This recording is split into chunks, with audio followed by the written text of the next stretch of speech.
Hey friends, and welcome! This video will have every game from the 1v1 tournament that was casted all in one place, edited together for easy viewing. I hope you enjoy! The first game of round 1 will be Jules versus Shakara, casted by Seto Kaiba. Jules here we can see with the incredibly high rating of 2981 for their peak, and Shakara also hit 2800 this year, which I had already mentioned, and is uh, very well primed to get off to a strong start here with the bankers. So one way or another, they're planning on getting gold. Jules showing off their very famous champion. I didn't mention it already, but this isn't that big of a surprise, but it is very exciting. Shakara throwing out some memes. Quality, honestly. Um, Asking to restart because they don't like their role. Jules, of course, would have given it to them personally hand selected if they could. And I mean, honestly, it pretty much is. As far as banker starts go, he doesn't have a real secondary carry until late with the Phoenix, so it could take a little bit of time to get that scaling going. Jules here has a pretty powerful champion open here. They could either open with the Scallywag and get some real nice push off early. However, they also have the potential for the Butcher Zerker, which they decided not to go here, also opting to carry a banker. So we're going to have a very potentially gold heavy game here. Kind of exciting in that aspect. Jules going for the lower Scally on the right there. They champion their Scally right off the bat just to make sure that it's no surprise and no leaking to a snail to start the game.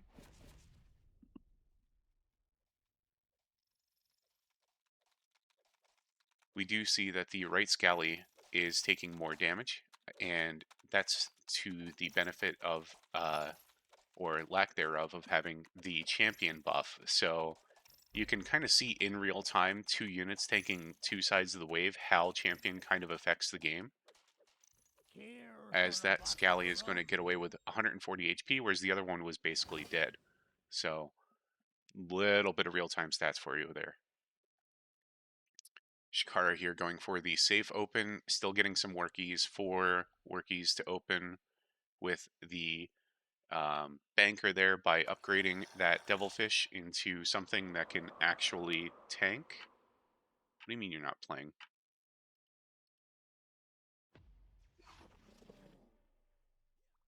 Yes, you are. Do not lie to me. Jules going for a little bit of a starve here, and Shakara kind of testing out the wide champion Scallies. I don't think this leaks, but if it does, I'm going to be a little bit surprised. Jules, of course, letting the snail go to the stronger of the two Scallies, meaning potentially less of a leak here. Possibly a bit of a mistake here for Shakara, unless they really like long waves with bankers.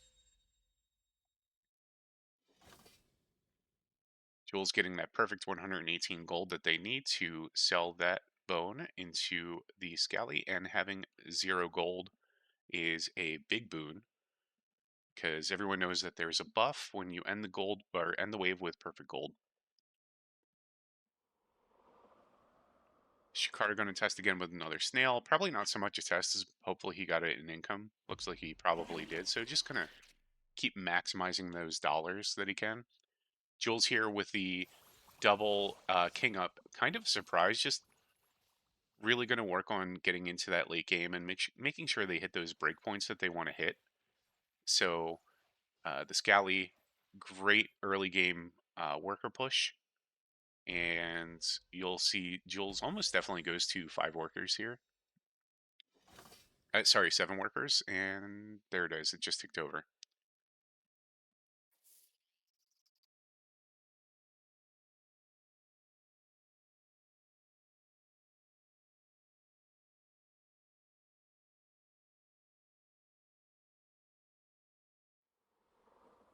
Are putting down another banker here. That will be good damage on 5 and 6. However, eventually he's going to start needing something to kind of protect those bankers. Like, they're not even tanking these waves, which is a little bit not ideal. Hopefully he does push another worker here so he doesn't start to fall too far behind. Like, he does have the bankers, and as long as they don't die, he'll be benefiting from that. However, eventually he will start to feel the kind of worker loss starting to take effect. Jules here now putting down his first unit aside from the Scallywag, and as predicted, it's going to be the Demonic Butcher. The Butcher is going to offer that Scally uh, near infinite healing potential. It pretty much won't even have the potential to die for kind of a long time here. You can see that he's playing plus 15 over here just because Scally's not that great this wave, and it's going to offer just kind of an aura to help it survive. And he had the gold for it, so why not just get it down now? Shakara threatening with another snail. You can see that they each have a couple king ups. Shakara with the three main king attacks, and Jules with it looks like 6 of the AoEs. Shakara going to clear the wave nice and easy. They did push one worker at some point. I need them to commit to either the big banker or workers soon.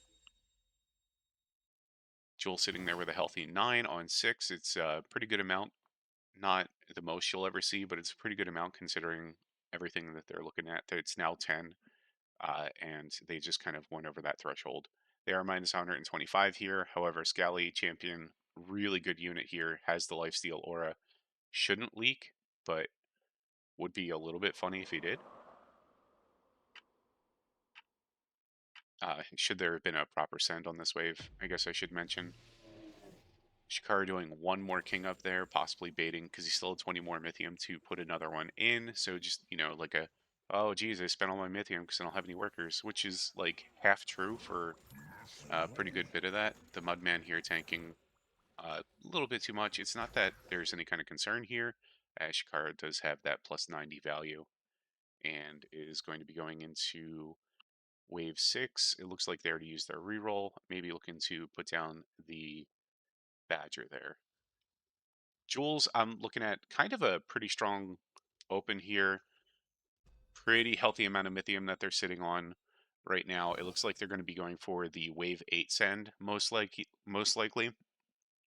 Their income is fine for a 1v1 here. They're, you know, doing enough to stay in the game and put pressure on their opponent at the same time. They are also putting down a couple slimes, probably going to upgrade to a slime mommy next if they feel like they need to. And Shakara is still sitting on a little bit of extra Mythium with just basic income sends. So Jules being down 150, but with that champion lifesteal Scallywag on 7 is feeling very, very good about themselves and has a strong backup plan going into the next couple waves here. You do see that they also re-rolled the Crab as well as the Sea Dragon, still holding on to that banker despite not putting any down yet. They are kind of in a pretty killer state, and if they can find a way to transition into a healthy living banker at some point with this worker lead, almost double Shakara at this point, they're going to be feeling very good about themselves. Shakara did not put down the Badger last wave. You do see them hardening the Mudman here, and the Shadow Dancer is coming out. They're looking to protect their bankers a little bit. They cannot short sell them on this wave because they're all still the lesser unit, not the upgraded big wig. So you cannot protect those and the gold that you get. He does have over 1,000 value. He is +5 value, but is going to be facing an ogre, which is not ideal, as that ogre damage and brute damage also into Shadow Dancer and Bankers is probably going to spell near lights out for him.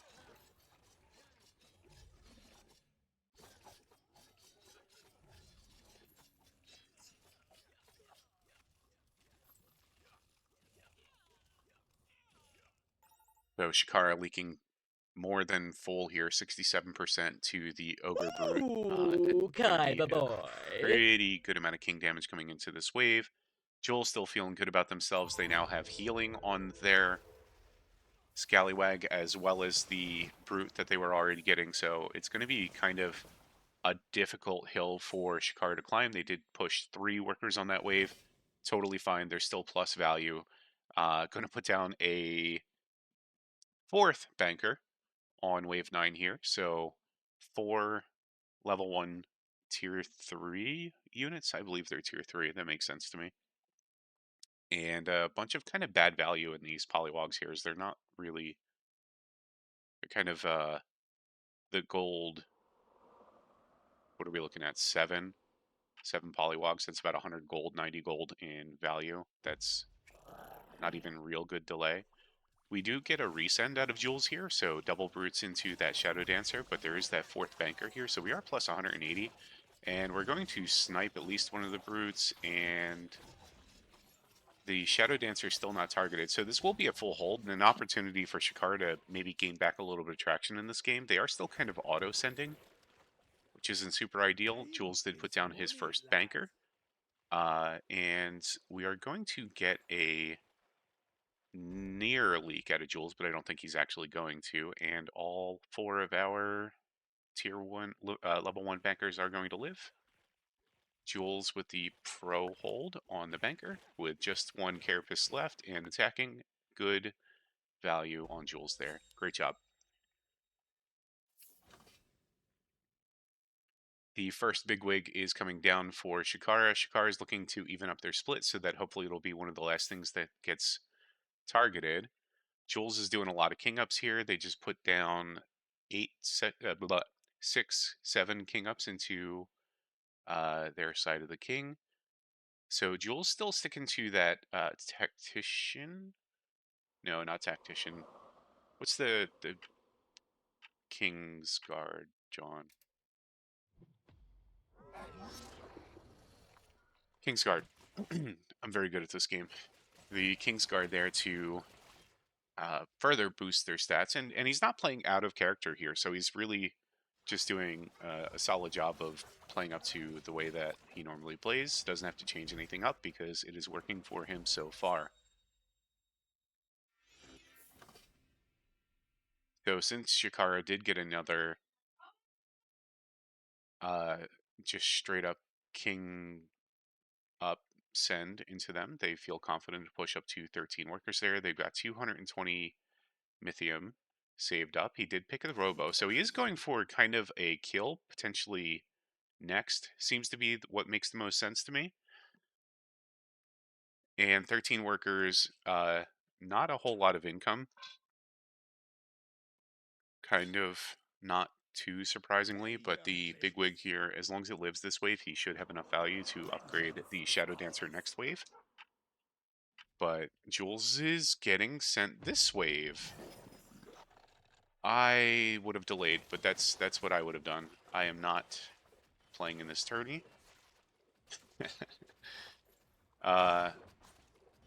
Big boy heals here out of the Butcher and the Sea Dragon, getting pumped straight into that unit there. Jules with all of the king ups so far this game is going to be kind of a big boon, as they're not going to take nearly as much damage. Like, they're going to take a decent amount of damage in this game on this wave here, but I don't think it's as game ending as if Shakara had just waited one more wave to do a massive send. And again, if he had sent next wave, I think that it would have been pretty much GG, easy. Alright, so Jules does not feel the need to spend the Mythium now, as the pressure has been relieved. Shakara did take the Robo, meaning that they do get out the Brute for this wave. Brute should find some value here. Jules is not adding anything yet. There goes... Oh, that's right, I forgot about the Crabomancer. He's got crabs, which is... I'm sure he's unaware how powerful crabs are and what their value is in delaying the game can be. um, but they are incredibly powerful. Jules is minus 270 value on this wave with not great value, so it could be another pretty meaty leak for him coming in here, which could turn the tides a little bit because currently he himself is predicting a 70% win rate or win percentage for this game. Shakara throwing out the Jules emote there, as if they didn't know. Jules leaking the 25 extra golden shutdown, of course, is pretty juicy. And where did Jules' myth go? It just went straight into the king last wave. So potentially a good call here, as you know, he is still sitting at a pretty healthy 40% king with all of those King's Guard updates, upgrades. Full king now, and you can see that it is just regenning health like absolutely crazy. Shakara not going for um, a third send into 13 here. Jules is still down, but now he's got pretty decent units for the next 2.5 waves. 15 is so-so, like it's not the best, but it certainly isn't the worst, as he could probably use a little bit more either tank or actual magic damage. He does have plenty of delay in both of the crab and slime forms, but he's going to be holding no problem. Shakara here sitting at a casual 290 over, also going to be holding pretty much no problem. And those bankers are starting to get some pretty decent value. So that was almost 100 gold out of the bankers for Shakara. And he's been pushing that straight into workers now. So he is starting to see value. He's not great on 14 here, but he's really not fearing very much because Jules has put so much Mythium into the king. But as most of us know, natural is not super good on 14. Impact is pretty good on 14, of which we've got plenty at this point with all those bankers. And the Dread Knight can be an okay unit with a decent amount of tanking around them. But again, it's a good amount of natural here. So I do anticipate a 15 send into Shakara. And I do anticipate that Shakara gets a little bit concerned because Jules' 16 is pretty decent. I do see them sending here as well. So I'm anticipating a 15 send from both of our players. Especially if Shakara loses their bankers. That's kind of a bummer. Shakara is basically Sui pushing here, so Jules definitely knows to send here. We do see a GK here, as GK is very good into the impact damage, and it's also going to keep that Dread Knight off of the king for a little while longer. Dang, that's a big time bummer that they leak so much here, but we will get a Kraken and Brute send. Kraken. I mean, if this is a king race, I don't know if I would send a Kraken. I would send something with a little more gumption to kill the things that need to die. The Kraken is going to keep everything off of the wave for a little bit, like just a little while. But at the same time, the things that are going to be dealing damage just need to die. Jules has already invested so much into delay, so damage I think was the play here. Even Centaur on this wave I feel like would have been pretty good. Oh no, and of course the Kraken goes right. The pack leader goes right. So we're getting onto that wave pretty quickly here. We do see the life binders absolutely doing a monstrous job of just healing up all of the units. Shakara here is already leaked.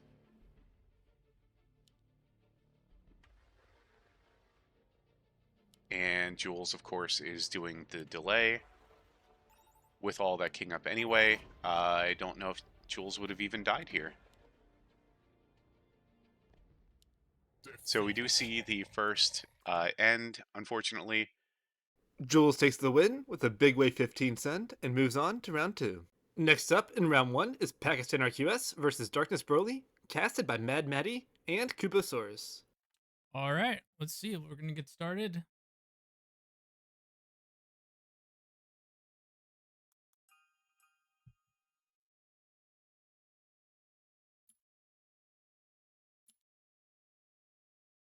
We got Cartel with Pakistan. We have Redraw with Darkness Brawly. Okay.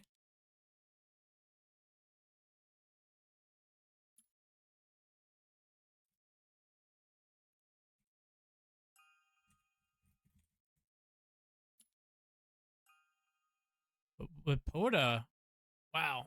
Okay, so we got Poda Coiler. Darkness Brawly with Poda Coiler. I've been talking about Poda Coiler. It is such a good build. I hope he knows how to play it. He's even got a good T1. How you doing, Kupo? Oh, I'm so excited because Darkness Brawly is showing a Poda Coiler build with a possible wraparound split, which can be a very deadly build. Sadly, my interface is so broken you wouldn't believe it. Oh I'll no. probably need to restart in a sec. I mean, I can't even see the entire build of Broly. Oh, okay. Unfortunate. Well, I seem to be doing all right over here. So yeah, we got Poda Opener versus Gate Guard. Is he playing redraw? Yes. Darkness Brawly is Okay. playing redraw. So we'll see what if he ends up actually using that coiler or not. But I think Coiler and Poda is very, very difficult to combine. I mean, it it's not is. gonna do some backline sniping or anything. No. But yeah, I'm wondering how much of a redraw spam we're going to see from him. Because he has no cheap tank unit. I mean, the best thing he can add for wave 4 is like a devilfish. And maybe you can just go fishing for a mask or something. It only costs like 1 gold to redraw. It's so damn cheap. Yeah. I mean, I was doing double lock in Poda Serpent for a couple days, and honestly, if all you have to do is drop the T1 in the split, and then drop the coiler at the top left, and it'll hold 80. Just that, because Nice. it wraps up to the coiler and the coiler tanks as well. It's very, very strong opener. Oh, we get the first Giga. Okay. 17%, huh? Wow. But he has 6 workers, so everything looks good, I think. Yeah. I was expecting to No- see a lot of cartel and redraw, and that's exactly what we see here. I mean, sadly, it's just the best of 1. So I don't know if anybody except for Broly is gonna play redraw. Who's gonna play Maybe YOLO, right? I don't know.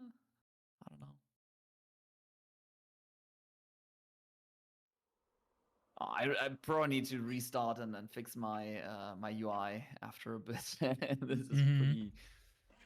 pretty horrendous. So So we do not have really a. any pressure applied by anybody, and I think this holds. I think it does hold the lizard. I think it might be a little RNG, yeah, but I think it does hold. We're about to find I'm out. wondering, Is it heal? Oh, there's the heal. isn't DT stronger? And it holds. I feel like I've seen both hold, and I feel like I've seen both leak. Like I think it's a tiny bit RNG. No, I mean it used Oh, to he's leak doing it. all the time. Oh, he's doing it. He knows how to do it. It What a Giga it Chat, used to dude. leak all the time, but they buffed Poda to be stronger on 3, so now you kind of need to send like a 60 to leak it. Makes it pretty damn strong, but now it also leaks to 40 on 2, I believe. So weaker on 2, stronger on 3. So they But both have it's a been like that coiler. for a while. But Yeah. the wrap should go. See how the coiler actually is tanking now. It's actually very good for this wave to have that coiler tanking. Yeah. His split was very high. I don't know why he put his split so high. But ooh, we got problems with Yeah. Pakistan. I mean, Pakistan kind of made his coiler murder the Robo, but the Robo is fortified, I believe, and then it takes just a very long time for the coiler to kill it. And therefore, the Robo kind of acted as a tank for the wave to keep the coiler Yeah, away. So that was pretty nice. that's just a very nice send. I mean, he's got good positioning. I like the infiltrator being in that slot, the 3rd slot like that when you have a gate guard. And he even had the coiler, so it felt like a decent build for wave 4, but that's just a very nice send. Yeah. Absolutely. So Poda's usually worried about wave 7. I'm curious how this is gonna play out. But he is saving on him. Now it's a mind game. I think the play is like to shift a little bit and go for a coiler. I mean, you can shift on 5 if you don't push too hard and add the coiler on Yeah. 6. Yep, he could Um, probably did he do that? Let's see. He's got 9 no, workies. So no. he full pushed. He was on 0 gold, and he's almost leaking here on wave 5 on the strongest wave. So I think because he's showing the fish, he's gonna be pretty strong on 6. So I would actually expect a 7 send if I was playing the Poda right now. Yeah. And it looks like a 7 cent is gonna be the call. Yeah, because the Um, fish is not very good at 7. Poda's already kind of struggling on 7. So why would you send him on 6, right? Because he's just gonna hold Yeah. because those fishies will just tank forever. So I don't know what's going on with this fire archer. This is the craziest thing I've ever seen in my life. A fire archer like that.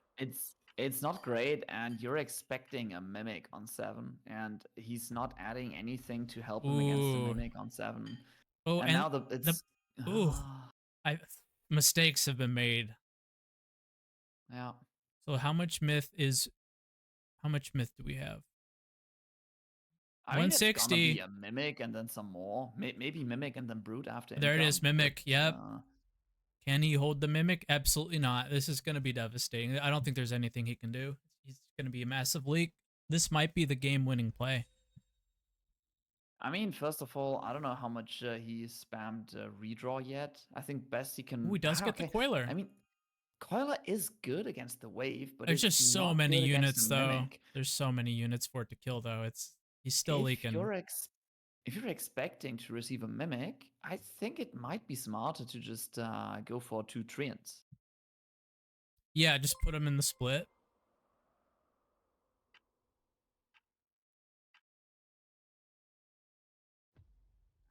All right, let's see what's going on here with this mimic. He gets the Brutus with it. They all go right. POTUS doesn't tank Yeah. anything. Oh no, and he doesn't know how to do the build. The split's way too high. The POTUS doesn't tank. The Fire Archer, like I don't even know what that. No. I mean, there's like 3 problems going on at the same time. He transformed his Seraphim into a Devilfish, which creates 2 problems. First of all, the split is now way too high, making nothing go to the left side.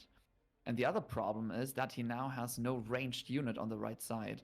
And if you have a coiler in the front row, you want to have a ranged unit in the split to pull the units back before they walk over to the left. Exactly. That's how the coiler build works. Is you either want to do a wraparound split so you don't kill your coiler, or you have to just build up that right side so it doesn't die very quickly, so that the coiler has time to coil on the left. And he's doing neither of those things. Yeah, that needs to be transformed. That's a wave 6 thing he's doing. That's okay, but you can't keep your wave 6 build on wave 7 with Boda. It's And Pakistan's just looking great over here. He's got the coiler. He's not worried at all here because he has the coiler. And then next he has the gate guards, and then he's even got the infiltrators for some tank value on 10. Like I just don't see him being weak any wave anytime soon. yeah, 11. 11, but he's playing against a Poda who has problems on 9 and 10. So Yeah, this game might exactly. not even go. It might not even go to 11. I mean, the power scores are not that far apart yet, and there is Cartel. Ooh, a mimic. But he did get the Azuria. But once again, this split is so high. It is so high that he still might leak. I think he's leaking here, despite having Azuria, because the Azuria doesn't tank anything. Yeah, you need to sell that, and you need to transform that, and then you're probably holding. But yep, you 100% are correct. It's just 0 fortified and 0 tank value on the Poda. So yeah, it tanks nothing. He doesn't know how to do the wraparound split, so he just kills his DPS. It's just the build's just a disaster at this point. It's really unfortunate. Is this enough to end the game here? it might be, which would be great for Pakistan. To not even reach wave 11, where his cartel penalty kicks in. Mm-hmm. Yeah, I think Cartel is just going to be really powerful for the 1v1 tournament. Yeah, probably. So game not yet over and not a resend on 10 into the Ooh. weak Poda. Does seem to be scared of a resend though, going for a Halo and overvalue plus 25. Um, Yeah, yeah, so when I see if I see this Halo coming out, I'm thinking wave 12. Like if I'm Pakistan, I'm thinking we just end the game on 12.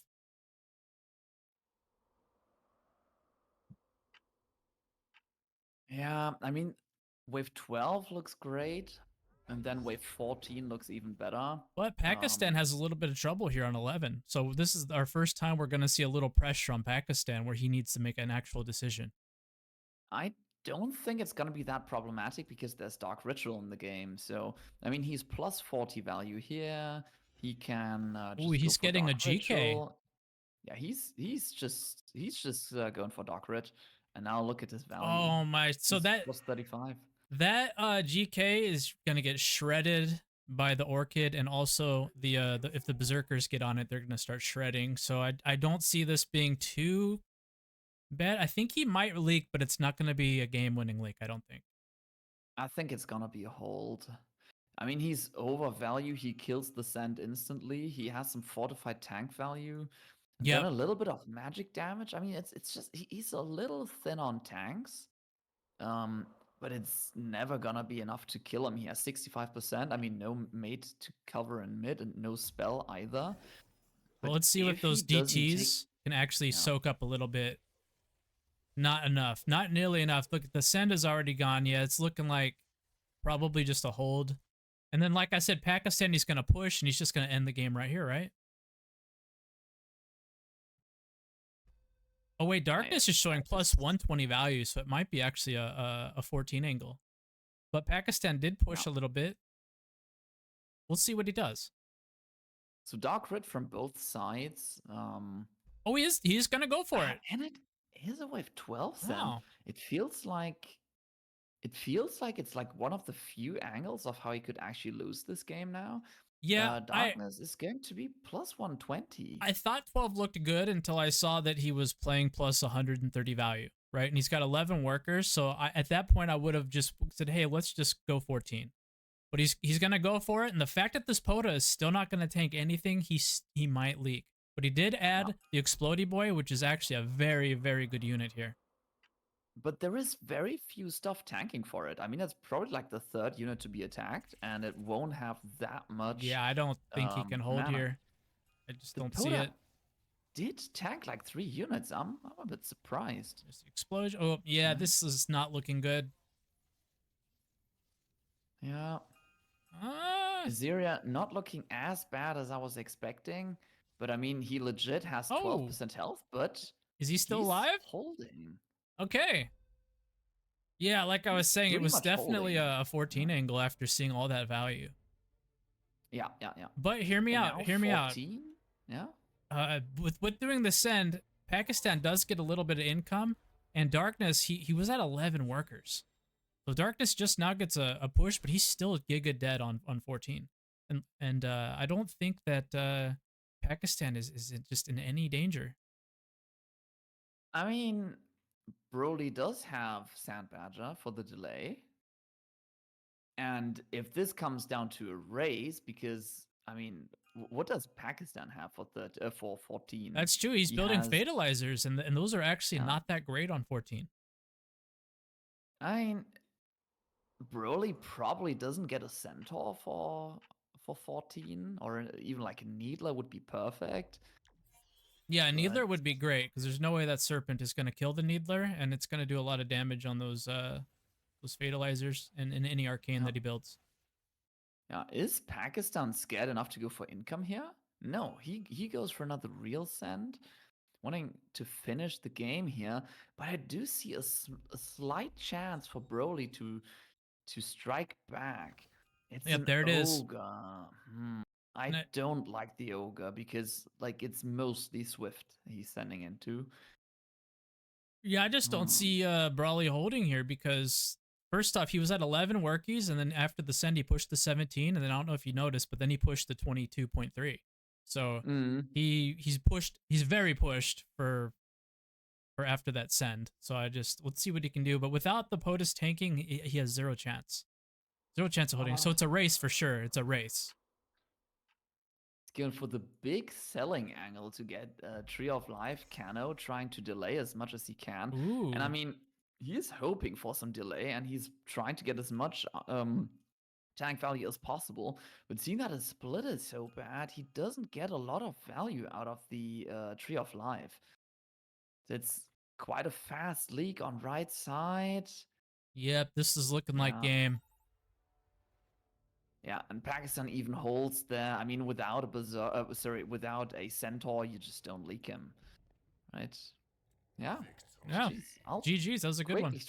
Pakistan RQS takes the win on wave 14 and moves on to round 2. Next up is Isolde versus Adams, casted by Shadowings. I was really excited to watch this one as both players are extremely high ranked and very close to each other in peak elo. And so what masterminds we see this game? Probably chaos, probably lock-in random. Something that is very strong and solid, stable, and gives economy.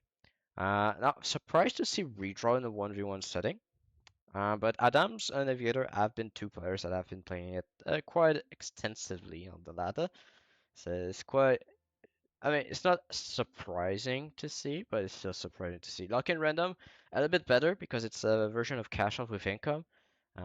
And it allows you to have a very strong early start and works well with the scaling approach that Isolde and Adams aim to go for. So that's why I was a bit surprised for Adams not going for it. But we have a priestess start on the side of Isolde, while it's a consort start on the side of Adams. Not something you particularly want to see, but he is baiting the fact that he might be Fiesta, which is, I mean, any decent player won't go Fiesta in a 1v1 because the more gold you give to your opponent, the less chance you have of advancing. And since it's only one game per round, then it's very risky to go for a Fiesta route. And so we'll see the leak, we'll see king damage right away because we have no teammate to protect ourselves.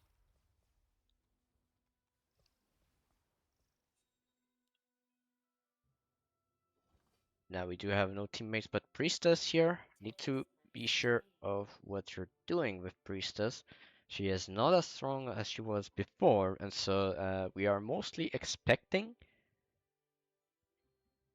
Wait, I just want to see if this is correct. Yes, okay. Okay, everything's correct. So yeah, not as strong as she used to be. So wave 2 can be problematic to a 60, but only a 40. With looters should be okay. Might be tricky. Depends on the healing threshold. It might be a leak as well. Looking back at Adams, he went for the Gargle. So good synergy early game between the Gargle and the Consort. And the healing was not quite on time. And so the leak occurs. So a little bit of a revenge. That's what we talked earlier. If you give something, you need to give something bigger. Get something bigger afterwards. And that's what Adams is getting right now. So a little bit more came through from the son of Adams. Adams is currently at 6 workers as well. But we have the rat strategy here from Isolde.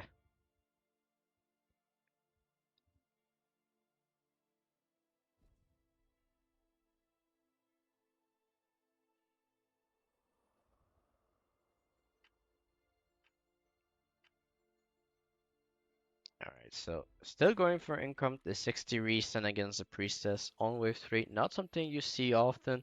Normally when you see it, it's with a brute, but a lot of emphasis on income to make sure you don't fall out of the game. So breaking with income is what you're looking for most of the time here. And the consort was killed by the lizard, so the lizard was killed by it. A small leak here by Isolde, but is it a bigger leak from Adams? The Gargoyle are split thinking, and this will be a hold from Adams because the consort was killed by the lizard, and so the lizard was no more. So it's a hold in the end from Adams, and a bit more damage going against Isolde.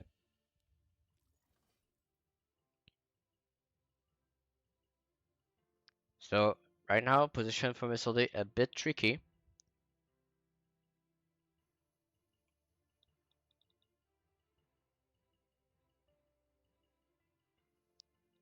position is a bit tricky. He is falling behind in KHP. It's not due to major differences in what they were doing. They were doing mostly income, trying to catch people off guard. So it's just a question of making sure your build is solid while pushing the maximum amount. And currently, Adams is the one going for that. So he is able to greet the most workers. But one thing to take note of is that currently the build of Adams does not scale as well as the one of Isolde. So mid game is looking better for Isolde currently. But we'll see how Adams transition because currently Gargoyle and Consorts are not really what you want to look for. But he has redraws, so he can afford to do those early aggressive units and still have an answer for later by doing the redraws. So currently he's gonna settle for that. But the first wave he needs to consider is possibly wave 10 or wave 9 even. Wave 9 is still looking problematic for him, but it should be fine on 7 and 8, which are two waves that normally are a little bit problematic with his I mean, just in the current state with the amount of Mithium you get at those waves normally and stuff like that. But currently Adams is saving Mithium, he is receiving income, we have a Priestess, we have some nature defense. That looks like a wave 7 Sen from Adams against Isolde. So we do see here we have some preparation coming through from Isolde. He is still looking good on value due to the pack rat. And what are we seeing here? Is he shifting here? Yeah, I don't think you should. Because the best play for Isolde is probably, yes, you get those Aquas, but you just go for the upgraded skeleton. Unless you expect the Mimic, then you sell the skeleton and you get something against the Mimic. So probably clear all the wave with the Aquas or stuff like that. Yeah, I mean, we are in Mithium range of a Mimic, and that might be what Isolde expects. Oh wait, what am I mean, just sell the skeleton for a bunk. If you expect the Mimic, you sell this, and you go for a bunk.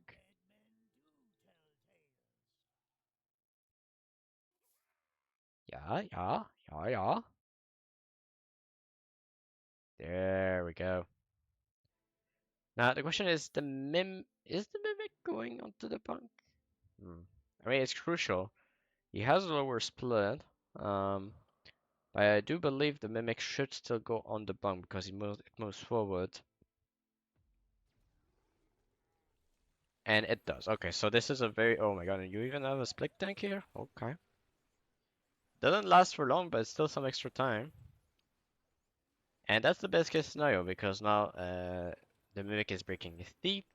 And we clear out the wave, and now we can focus the Mimic, and that is very good for Isolde. On the other side, we did have a Brood Sen. And yeah, I mean, that's a leak. That's a leak against Adams, and a hold from Isolde, despite receiving the biggest Sen here.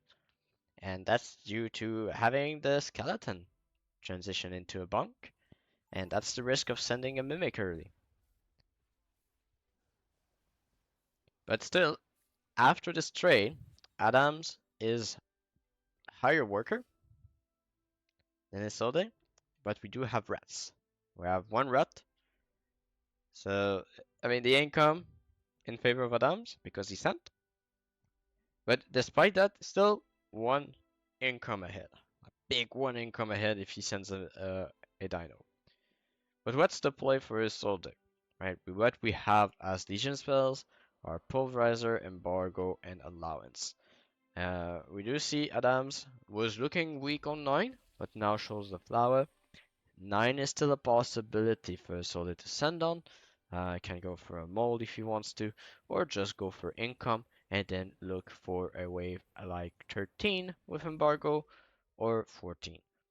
So you can go Income King on 9, Income King on 10, and then save with Embargo for a 14 Sand to protect your Priestess build if you want to. You can also go the aggressive route to go for a save up until wave 11. The problem with that wave 11 Sand is that if you go for that, then you have to respect that the enemy has the opportunity to go for allowance, which is a good defensive option for wave 11. And so the most probable thing is wave 10, despite seeing the Daphne, because we have still a lot of gold invested into the death cap.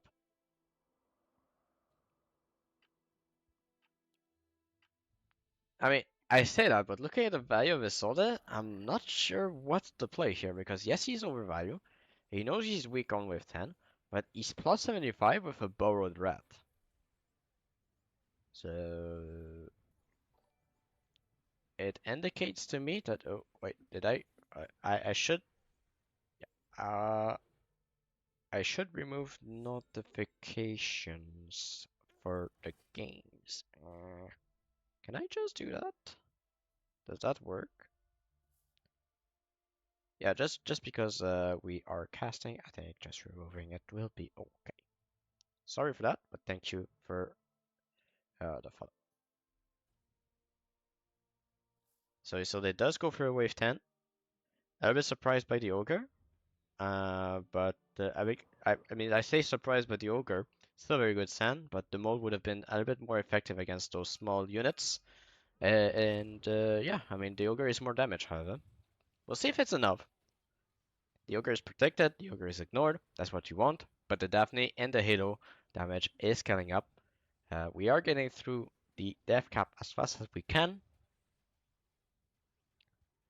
We're going to the Halo and the Daphne. This is a hold from Isolde and a league from Adams. The ogre is a lot of king damage. And I think that if you're Isolde, you're looking towards the finishing blow now. You're looking towards the finishing blow. There's no real threat on 11 and 12 for Isolde. So, okay, if you go Dino here and spec the Embargo. Embargo from Adams, trying to recover from the play. So possibly aiming for Embargo 14 against the build of Isolde. Embargo is chosen also for Isolde. But on this part, it's just probably wave 15. I mean, 14 works pretty well against Adams as well. I do expect them to both skip 13, despite being embargo, because they went for the income on 11. So the most logical line is to go for 14, for two different reasons. 14 against Isolde, because he has a priestess, that's the weakest wave. And Death Cap, not necessarily the best tank here on wave 14. And a lot of single target, so the more units there is on the wave, the better it is to send against.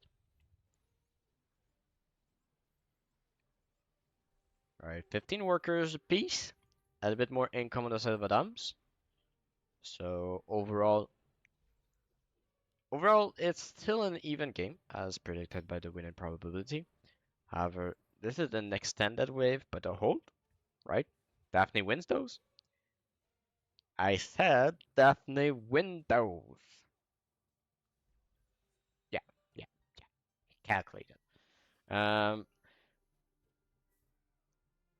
But yeah, I mean, we have preparation with Azaria.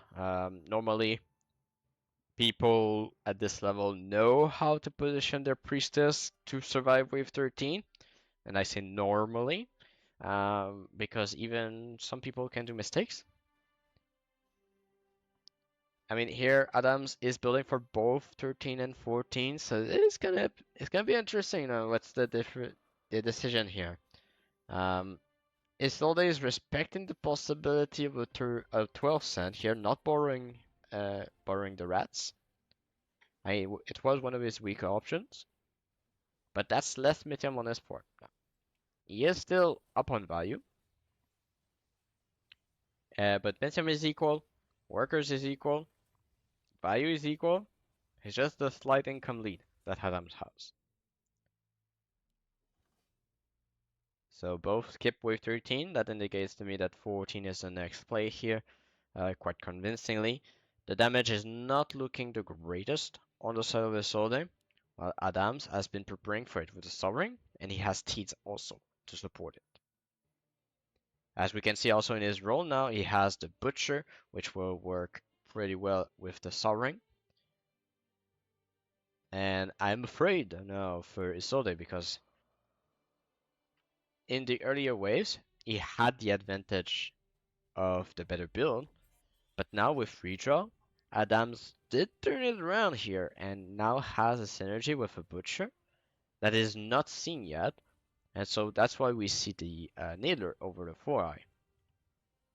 But we must admit also that the Needler is better overall against the build of Adams because there is a lot of small units, so Needler excelled in that department. And we have Ogres on the side of Adams trying to deal with this Haven now. Not sure of the aggro going on this side of Isolde. From what I see, there's a partial tanking of the Azria shared with the Scallywag. That's what I see, but it can change if there's a tank mercenary coming through, especially with the tank mercenary going on the side of the Priestess. So currently we're looking at 90 Mythium, and that's going to be the Brute, and there is a Snell here. And we are avoiding all the Ogres on the Azria, but Azria is not thinking enough, so that will be a leak here. But with the Aqua, he might still do well to clear the wave, at least thin it out. We have the Butcher that has been made, also a Bunk. The Sovereign is down, but the wave has disappeared. And on the other side, we have the 2 Ogres, but also 2 Larvas. And it is only the Needler that has been leaked by Adams. And now we are sharing King damage again. And it might be dead equal. Wait, it might be dead equal King HP. No, advantage Adams by 6%. But now, we have okay, we have 2 different strategies now. But, I mean, Adams did hold better. We have the hunting now coming through from Isolde. But Isolde has not pushed that much, while Adams did push quite a bit of workers. So Adams is aiming for wave 16 then, while Isolde is trying to skip it. I mean, wave 16 is what makes the most sense against what we see currently, with those 2 units be the most crucial. But 17 is still a good option because of Azuria. Now we have Isolde shifting gold to try and bait that 16.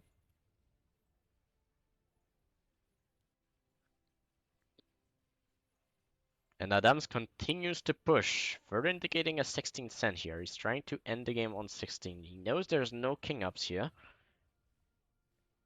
But that means he's going to be very far under value if the game goes to 17. Yes, struggling.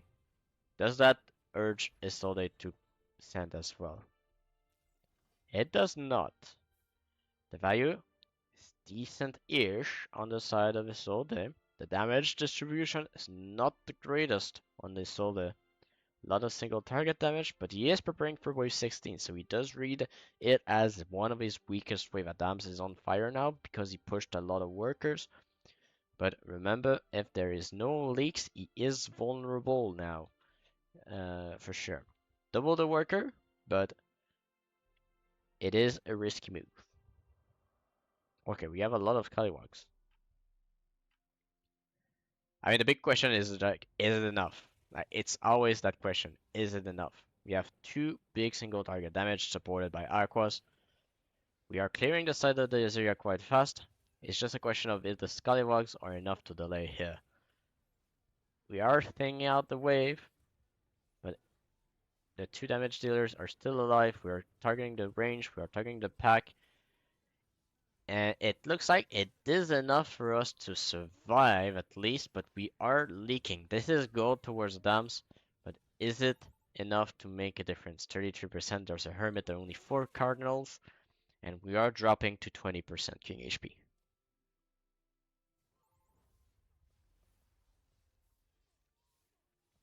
And we are right away going for the Sand on the side of Isolde. And Adams going for the resend here. He did not push extra, but he recognizes that Isolde overinvested into a 16 defense with those Scallywags, and so can be vulnerable to a resend if he skips. He is not skipping, and we'll see if it makes a difference here. Now the Halo value is a bit higher on this wave because there's less units to consider, and it is still buffed by those two rogue waves. On the side of Adams, he still has the Vulcan, and he has a Haven. I am unsure about the tanking property of this Haven on this wave, but it might be tanking the split.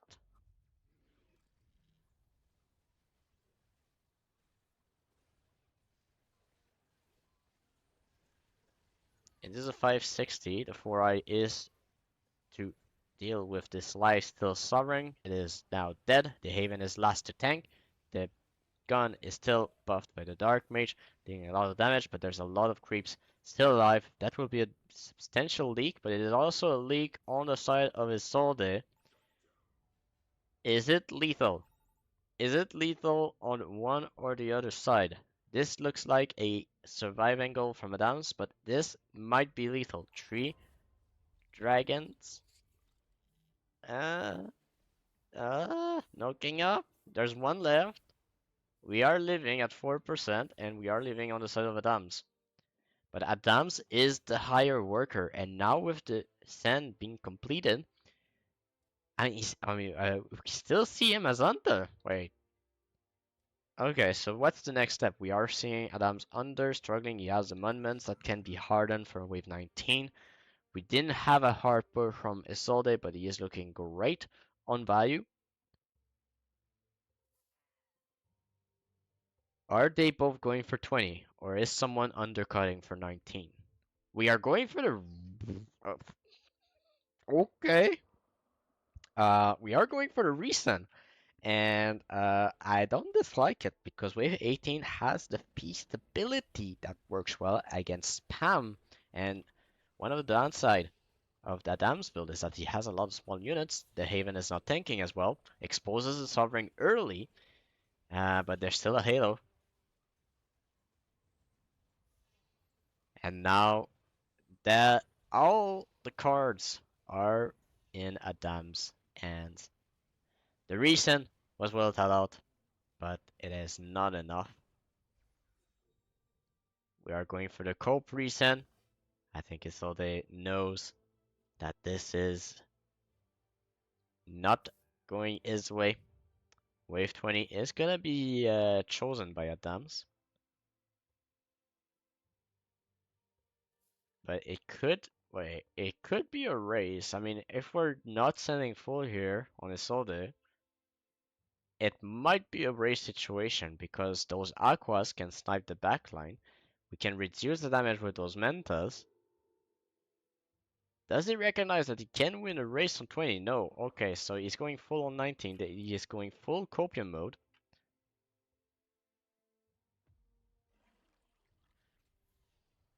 But yeah, no, I mean, he had a chance if he only skipped 19 for the 20, but he was afraid that 19 was coming. But I think if you're scared that 19 is coming, you send 19 and not 18. The 18 was a bit too ambitious. Wait, the gun is AFK. The gun is AFK. Wait, does that win the game? Wait. No, the gun is too strong here. But I mean, this is what I mean, is that wave 20 is not better for Adams. Wave 20 is not better. So it might be a race in the end. We need Aqua spam on the side of Isolde. Yeah, he realizes that he needs to kill the backline. It's a race situation, so if you kill the Shaman, you can delay longer. Yeah. So sell those Calibars. Just Aqua. Be one with water.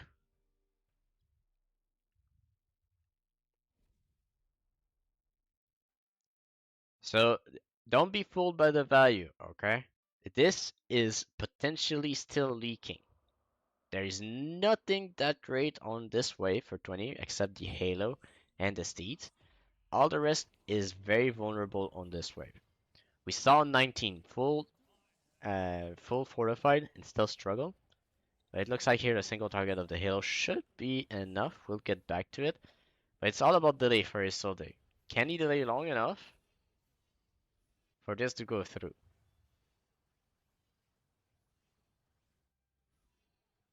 We are leaking too soon on this Isolde, and unfortunately, it is going to be game. And Adams is going to advance towards the next round.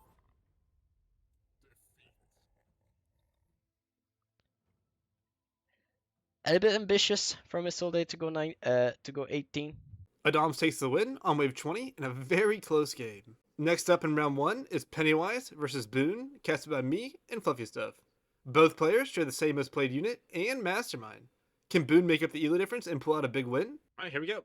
So I'm also trying to organize things as it goes on, so I'm a little distracted. I'll get into the game once it starts though.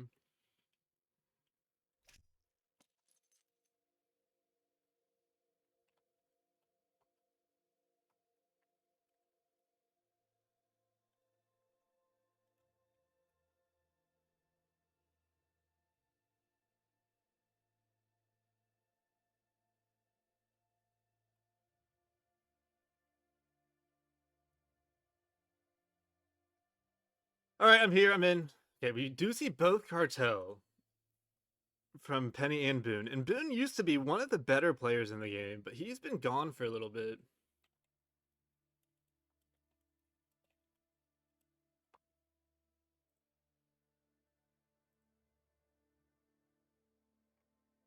Okay, I've got my caster here with me.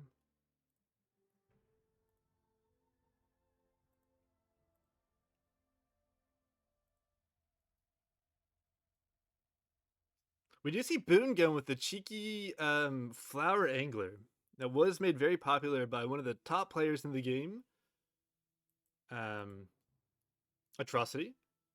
A lot of people don't like him for making this, as it is one of the most oppressive things you can do in the game. It's very hard to leak, very hard to punish. We see no snails coming out. I'm a coming. Okay, well, I'm doing Penny, so just jump in. I can't jump in. I don't have spectator privileges. Oh, you're doing Penny's game. Yeah. Alright, my bad, dog. I'll stream it. Mhm. Oh, did you guys already fire it off? We did. Alright. And Boon also has the Coiler, which will help, especially on wave 6, if he does not go for the KP on 6, as that is normally the weakest who wave did for this Boon combo. replace? Who did Boon replace? I can't remember.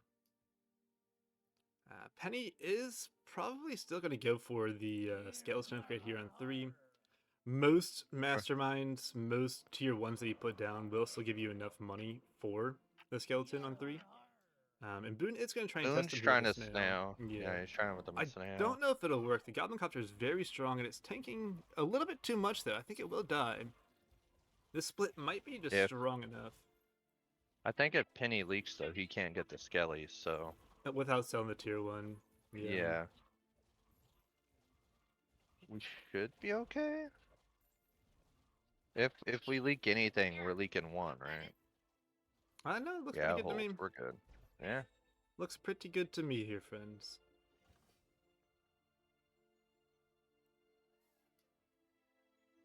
Boon is not going to add the second shark. I do see a lot of players when they play this, they add the second shark around here. It's safe enough where it still gets a lot of early stacks, and then you can just add an upper split here once you upgrade it to a KP and want it to start tanking a little bit. Penny did still have enough for the Spectral Scallywog. It was 2 gold, just perfect. And he is testing Boon here with a Robo, actually. And this could be devastating. The Robo just killed the flower very fast. The Buzz did not tank at all for the flower, so this will be a pretty big leak. And this early in the game, it's going to be a good bit of damage. Yeah. Flower throws you into that false sense of security. I think if the Buzz was in front, he may have held there. And we're not going to push on Boons in, which may be, not too bad. But with 7 workies, he can stay. He could stay 7 workers till like wave 6 or 7 now. Yeah, and be fine. The shark value always outweighs everything else, even workers. I've noticed here as of late. I don't know how that factors in, but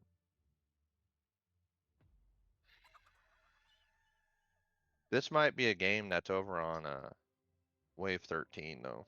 This might be a wave 13 game. Boon does have the Fatalizer for it. Let's see if he finds the right way to shift. And Penny actually did add here on 4. You don't see that very often with the Spectral Scollywog. Most people either push or they shift for something even better for 5, almost going for the Zeus or for the Goblin Copter. And Boon does take another small leak here. So is this a best of 1? It is best of 1, yeah. Alright. But then when you get the top 4, it's best of 3, right? Or Yeah, those are best of 1 It's the finals is best of 3. And Penny Okay. just opts for the Goblin Copter. With the way this is positioned, it will split tank very well. And he I should think just it be will fine. tank 1 and the boss, maybe. And which if he's unlucky. It should be fine still. This will be on the boss as well. We gotta note that Boon's pushing a little harder than Penny here, and he's He is holding pushing a little Mithium. harder. So we're not going to be seeing this wave 6 KP. A lot of players shift right Yeah, here we get for the a. KP on 6. Unfortunately, if we get Imps or Double Brute into Boon, he leaks. Yeah, I don't think he'll have enough for the upgraded Coiler, even if he sells that If we buzz. get, yeah, I was about to say, if we get Imps on Penny's side, I think he leaks Boon pretty badly. You can't send the Hermit now because of the Serpent, obviously. And But here comes actually the triple Robo into Penny, who does not have enough for that Zeus. I wonder what he's going to go for. Bazookas themselves are still very strong on this wave, just very good typing, impact, and swift. So if he gets that to split tank a Now, little bit, it'll be if- fine. now, if he wants his Copter to survive, I've noticed that you need to do 1-up on the right side split. Well, this should actually protect it. It's well within the range. And Penny's actually saving here. Well, as you have to think the cannon, the Zuka is gonna make it step up just a hair. Oh, this is an interesting decision from Boon. He went for the Berserker instead of upgrading the Coiler here.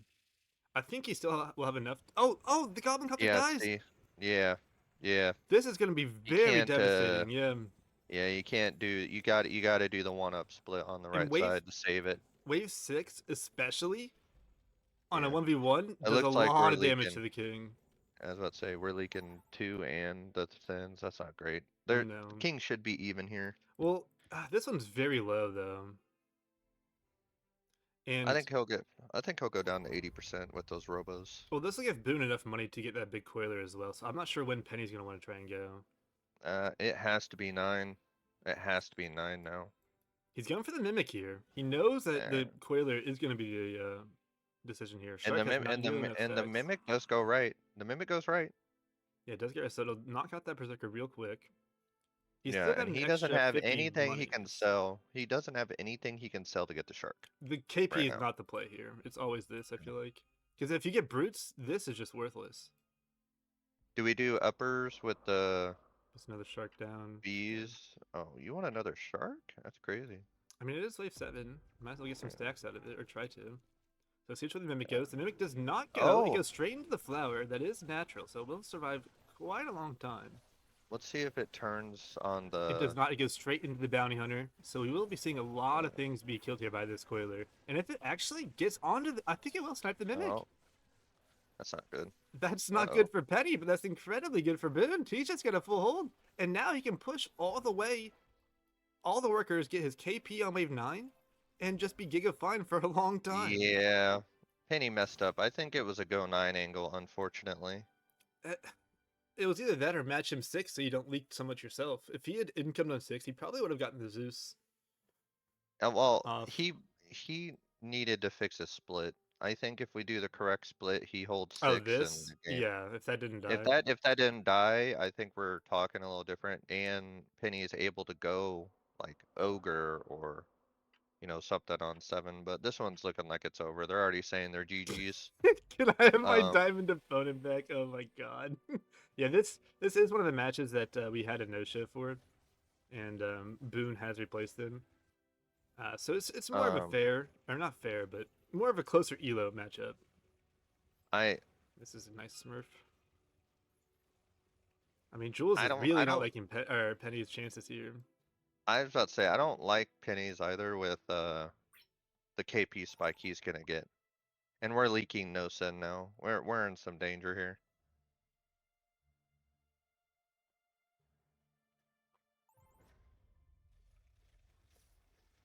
How does Penny get back into this? There is overwork, and there's counterattack. Unfortunately, Boon has Flower and KP Flower, for 12, yeah. and a Coiler. He's also found this bunk here. I don't know what Penny does here, but it is Penny. He can always find something. He does go for a Brute Mole here.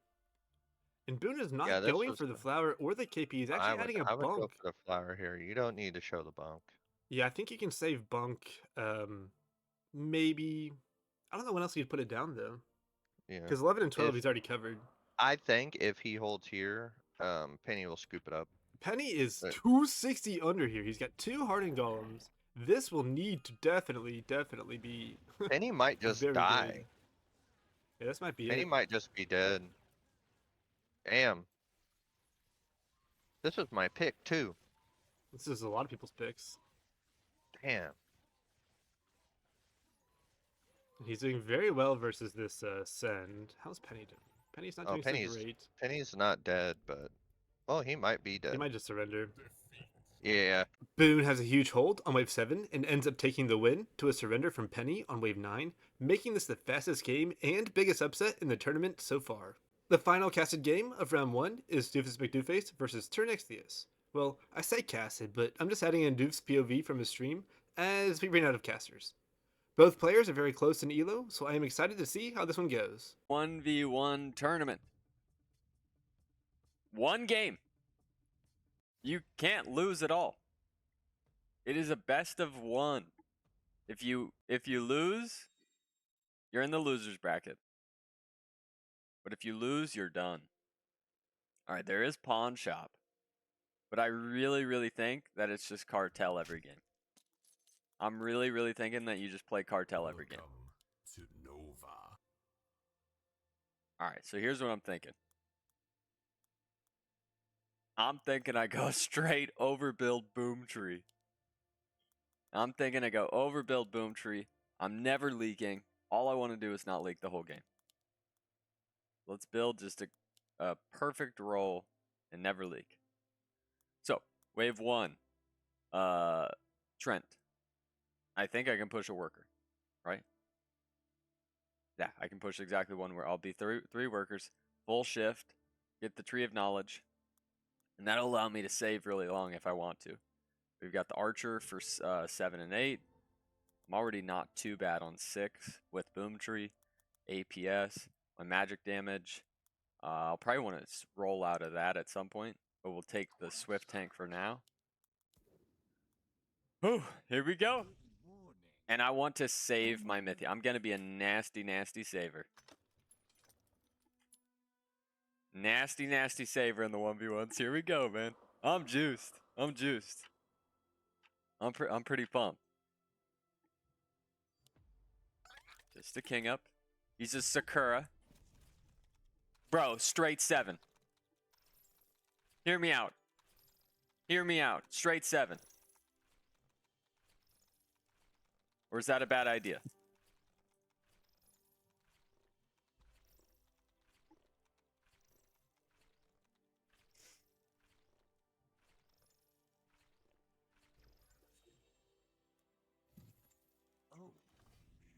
Will Sakura gain value faster than I can generate Mythium? Let's think about it. Because I could go 7, 10, 12. Yeah, that's my plan. I'm sticking to it. 0 to 7, 10, 12.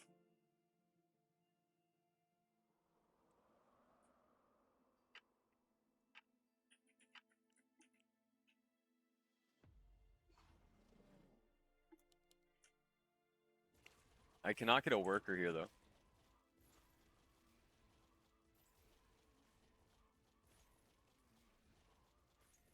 But that's fine.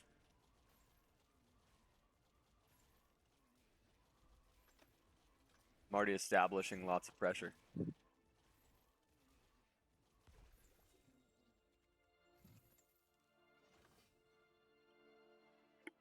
I don't know about straight 7. Maybe it's 4 or 5.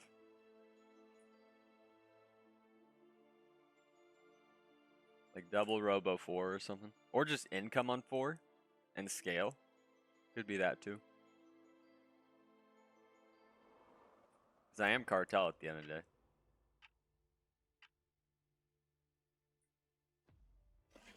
Okay, he king ups to Steed. Yeah, okay, so I'm gonna go here.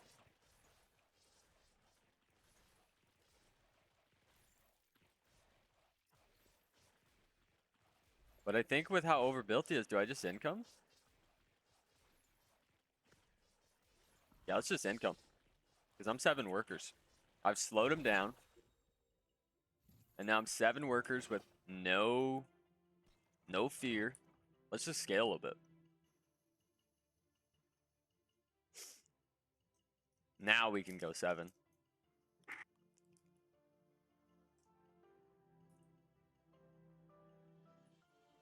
I hope I hold on 6 though. Not so sure I can hold wave 6.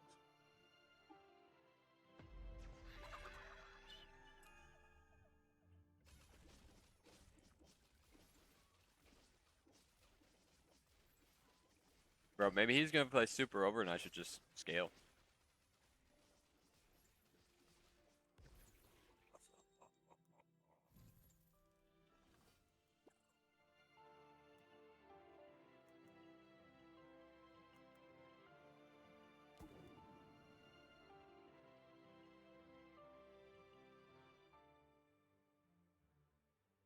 Bullseye.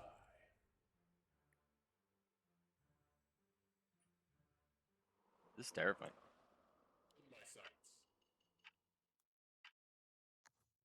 1v1 has to be the like most terrifying thing ever. Yeah, he's just so over.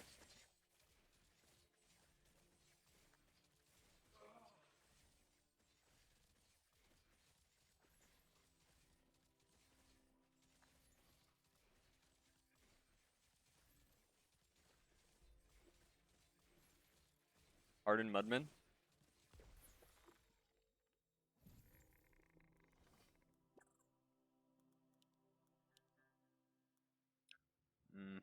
Antler or Windhawk? I like bucklers.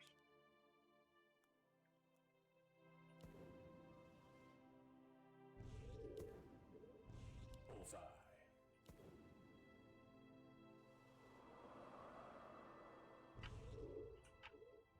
Save a little bit for 7. My bow is drawn.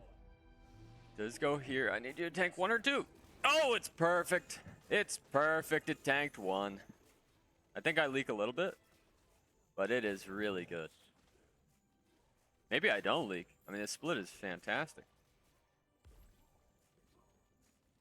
Okay, I leak a little bit. Oh, his Sakura died? Let's go, boys. I take 10% king. A little bit more. Can I get the robo or not? Off to work.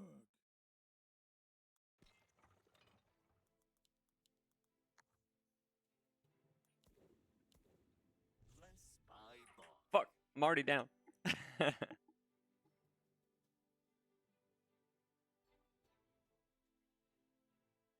Oof. That kind of hurts.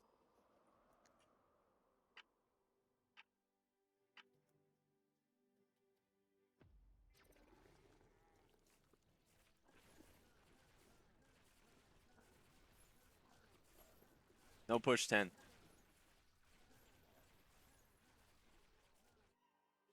Nice. Nice. Don't kill it. Yes. 0 push 10 and we win. 10 does so much damage.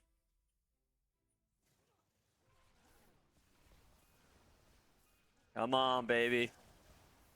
Come on, baby. Woo! It's a battle. Battle of attrition. My sights. Good morning. Oh my.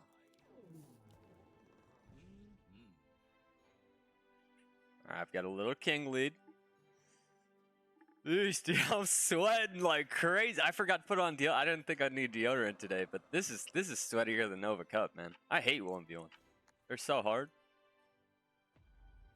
Oh, he's trying me. Come on. Archer needs to be great. Save the Archer.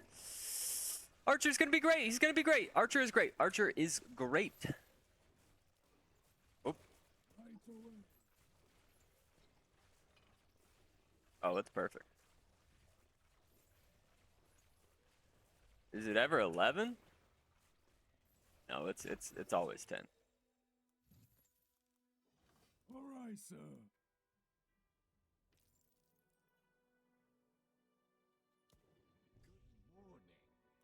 Good morning. Good morning.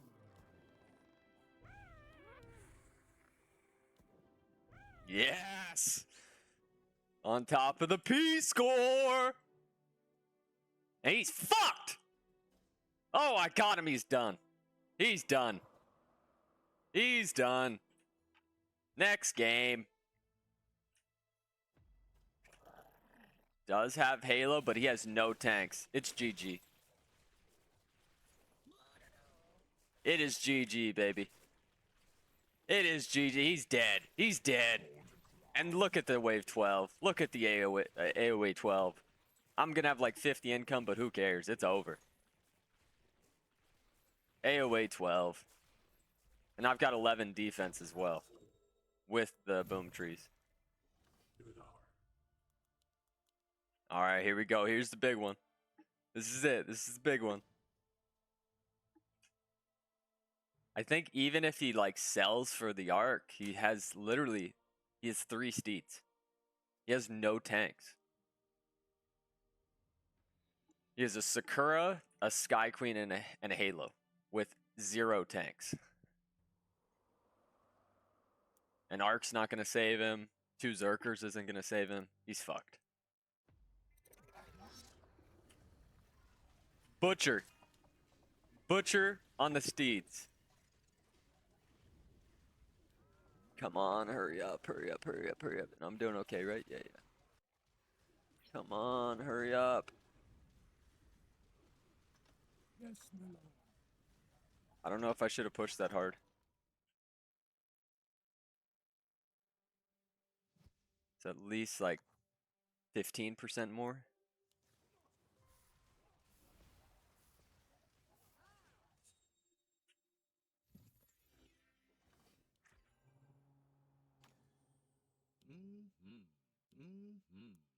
Let them rot. Can't lose the trend.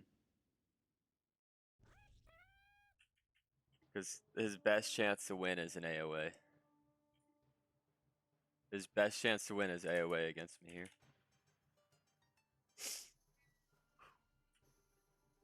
Probably Mole Imps. Mole Imps, Brute, Robo. Mole Imps, Imps.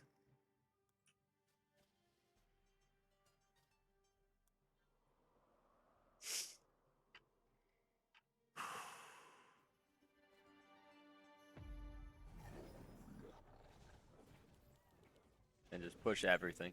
Just really push for it here, because it's here and then 14.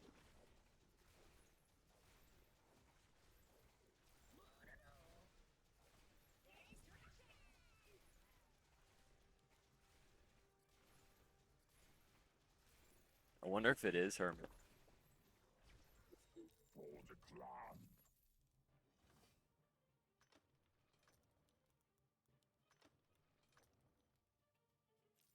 I'm so weak next, bro.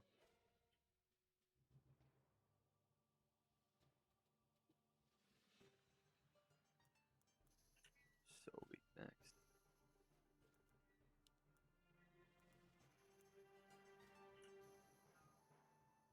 Let's go, boys.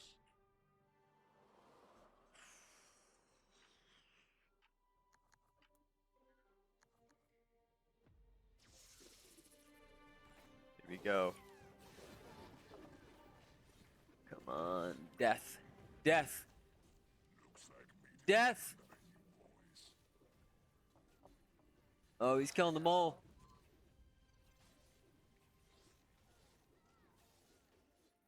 Is it enough? It might be enough. It, like, genuinely in 1v1 this might be enough.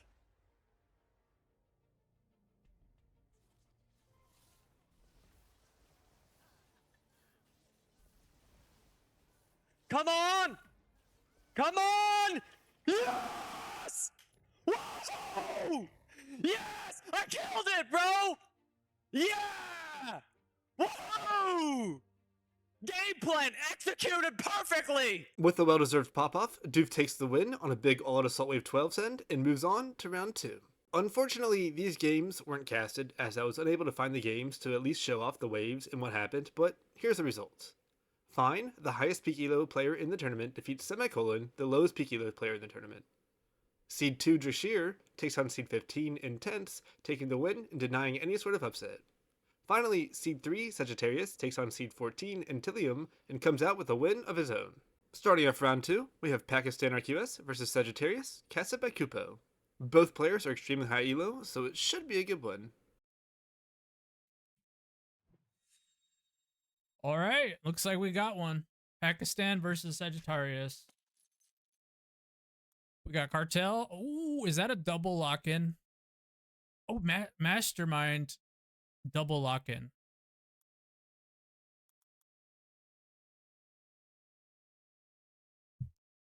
What builds? Oh, we got an Eggy. No Grar. Oh, there are skeletons though. We could see some crazy Eggy opener, but I really doubt that. They both have eggs actually. There's even some Banker. Doofus was talking about how Banker is gonna be a big deal in 1v1. I wonder if we see some Banker gameplay.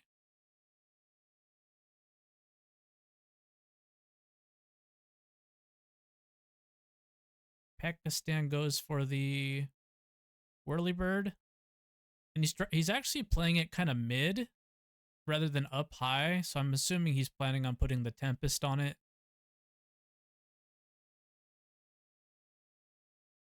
But I have no idea what we're going to see from Sagittarius.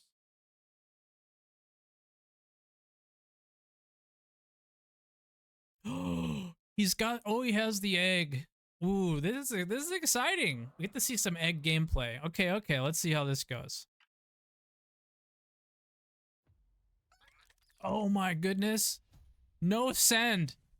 Oh, what a disaster for Sagittarius. Now, a lot of people think that the egg will leak to the Robo. Yeah, a lot of people think egg will leak to Robo on 2, but it just doesn't leak anymore. So Pakistan, I'm assuming, is just gonna send a Brute on 3.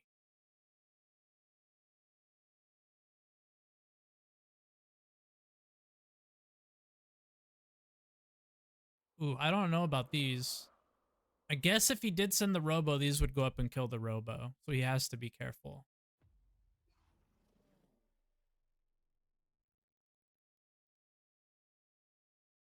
So he knows he's getting Brute. So does he just upgrade one of these? Because, I mean, they do siege damage. So maybe it would be able to kill the Brute. He goes 6 Worky. He's leaking.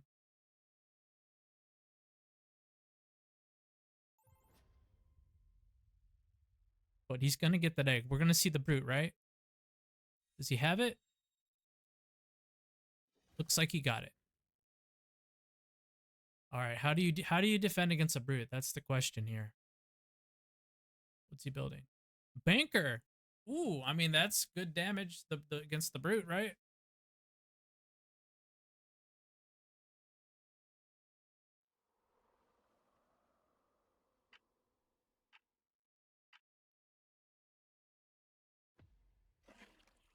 Okay, we got Brute Snail. Oh, this is actually a pretty good split if it works out. I think the idea is the Brute is on the left and then the Banker will kill. Oh no, the Banker's gonna die. Yep. That was so close to a good idea.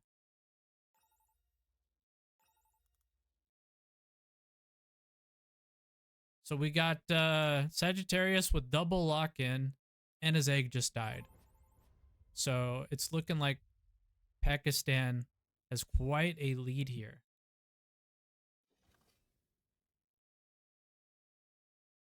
But don't count Sagittarius out yet. It's a good player, and he does have the banker, which is going to give him a lot of extra value.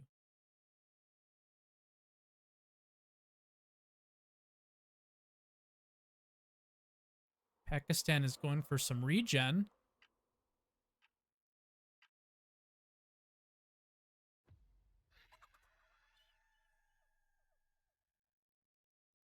Okay, so we got some pressure being applied over here to Pakistan now because he did not receive a send.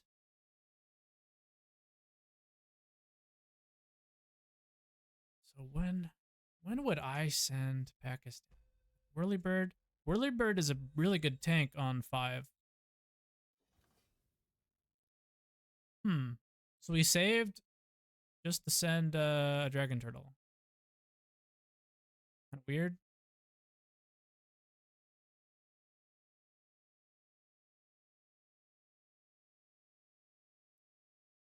Pakistan even has the gate guard now. So Pakistan, I think, is just going to be able to push a lot of workers after this send because he's very strong already on 6.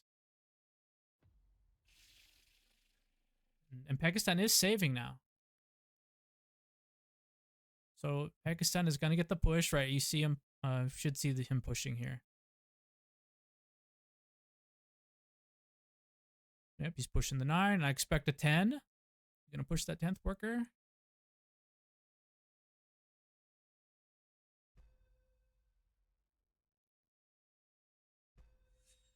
Do you go 10 or does he play safe? Oh, Pakistan just goes for it here. Okay, I think this is good. He just sends the dino out here. I think that the Hydra is actually pretty good on 7. I think it's decent damage. But the Hydra sucks on 8. And you know what else sucks on 8? Banker. Banker's pretty bad on 8. So I suspect he's gonna send this dino here and then save for wave 8.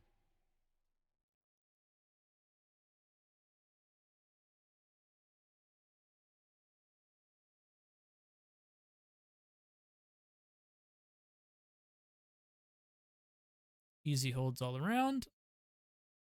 And I suspect they both go 8. They both save for 8. I believe that's when it... Yep. So they're both saving for 8. I think if you are Sagittarius and you see this Peewee... Oh, he's downgrading it. What's he going to build? But I think it might be an income angle against Pakistan. And then he needs to survive wave 8.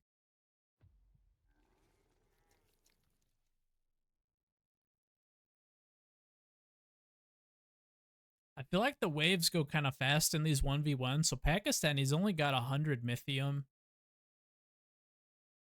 So yeah, he's going to come out just with Dino. Probably just income send. Probably full though. Probably a full send. What's value looking like? Oh, he's 140. That's like a ton of value. So maybe he goes with some king. Or does he go full? I'm curious. I'm very curious. I don't know what I would do.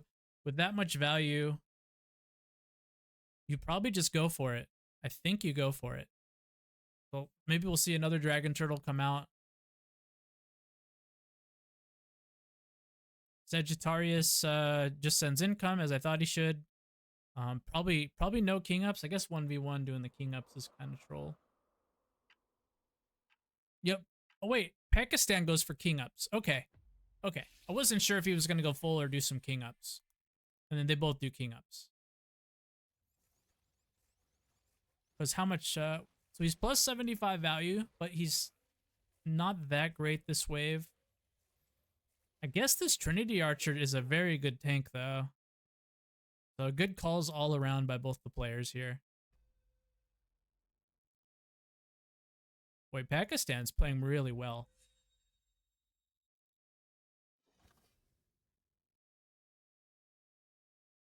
Yep, we got a power score lead with Pakistan still.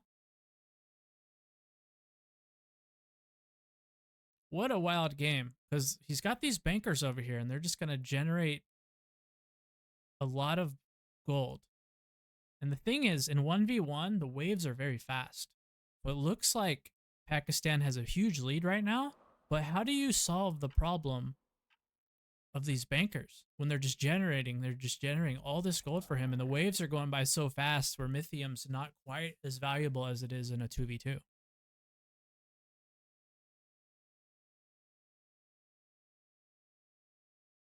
So the next send that I would send against Sagittarius, if I was looking, would be 11 or 12.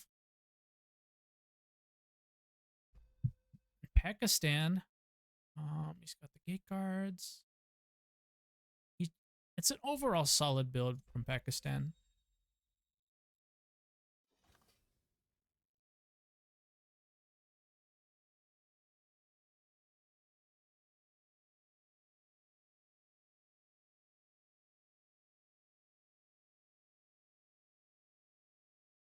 Pakistan's actually on fire right now.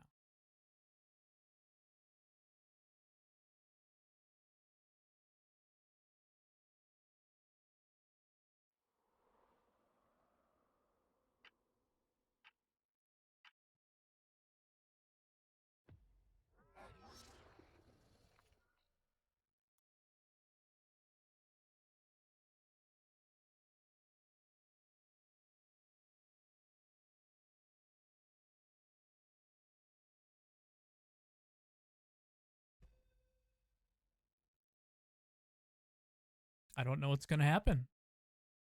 He's actually showing low down value. Okay, Pakistan is going to go for a wave 12. All right.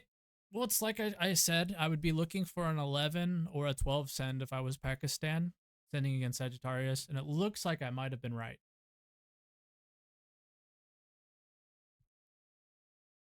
What does Sagittarius even have to build? Not much. I mean, does he get a King Claw?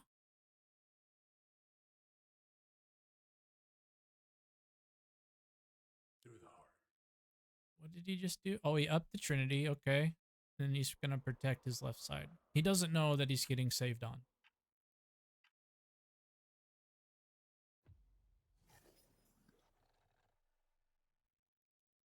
And let's see.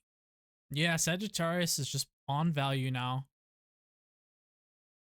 Pakistan's playing perfect value. He always holds. And it's, yeah, I don't know what Sagittarius can do to survive here. The safety mole is very good and the imps are very good. He's got the Trinity Archer, so the safety mole is going to negate a lot of that damage. The imps are also going to do good on this Hydra. Sagittarius goes real as well. Okay. I mean, Pakistan was playing pretty low value. I don't think I would have sent real here. I think Sagittarius is just in a pretty bad spot right now. So we'll see. Maybe he can oh, he goes for an Ocean Templar. It's the best he can do. We'll see if it's enough. I mean, it's going to be really good against those imps that have that magic damage reduction. Then beautiful Trinity Archer placement, just clearing up that left side, and then we do have this banker living, and it's just too much. And then what's going on over here? Yeah, he just holds. Yeah, I thought that real send by him was a little weird.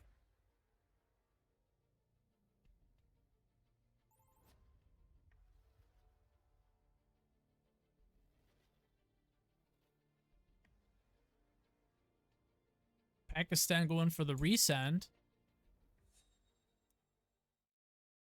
Both of them, both players going for a resend here. Yeah, Trinity Archer not so good here.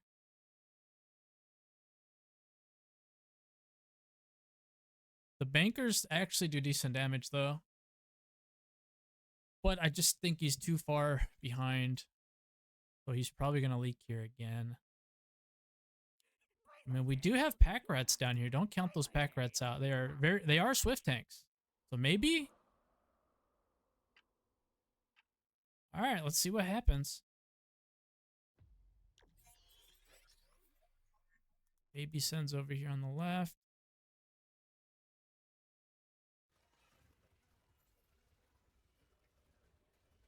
Ooh, he's running out of tanks fast. Ooh, this might be. Is that gonna be game? I think he lives barely. What's going on over here yet? Is this a hold? Wow. Pakistan RQS uses his most played mastermind, Cartel, to get the win on a Big Wave 13 send. Next game of round 2 will be Jules versus Draier, casted by Madmatti. This is probably one of the games people are most excited about watching, and was actually fought over by the casters to see who gets this one. The arguably best player of all time versus the man who balances the game. Can Jules sneak in some hacks to pull out a victory? He's just faster at bringing up the stats than me. And we again have very, very similar Legion spells as last game. So last game I think we had Venture instead of Investment. But yeah, again, Dark Ritual and Cartel. So we do like to punish early, trying to go for early punishment. And what kind of good stuff did Draier get? He has Gun with Gargoyle, which I think is kind of what he starts with.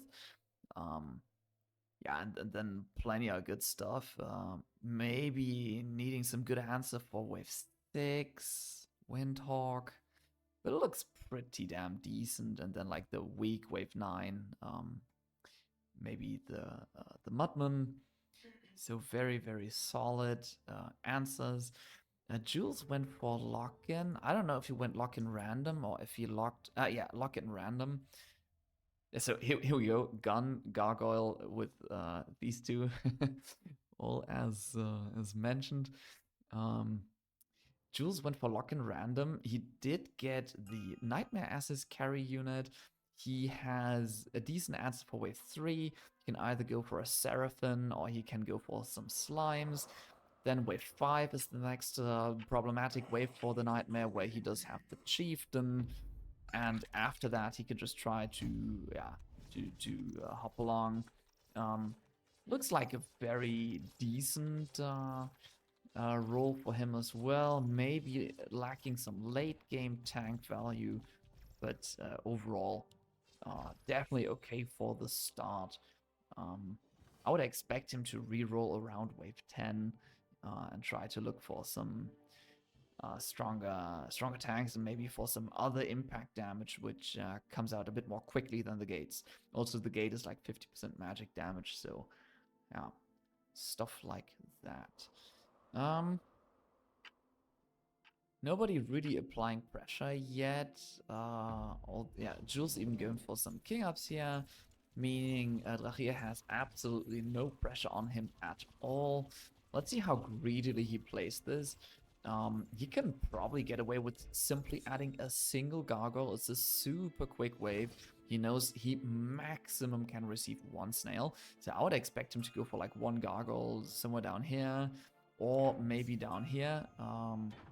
One of the two. And then with one gargoyle, he should already be plenty good. Okay, he actually puts it a bit higher. The higher gargoyle, it's a bit high for 3, but it's gonna be a better positioning for later waves.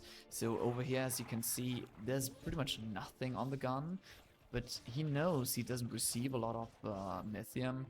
So he's already preparing for later waves, and is he leaking like 1 or 2, or is he just easy holding? Yeah, he's holding, no stress. And this is kind of where you can spot the competence of the high-ranked players. Not really building more than they need to. You'll rarely see that people, when they open gun, that they go for just a single gargoyle on 3. But truth be told, these waves are pretty short, considering that there are only 2 lanes that need to be cleared. Pretty fast waves. So not a lot of Mythium for anybody to be dreading.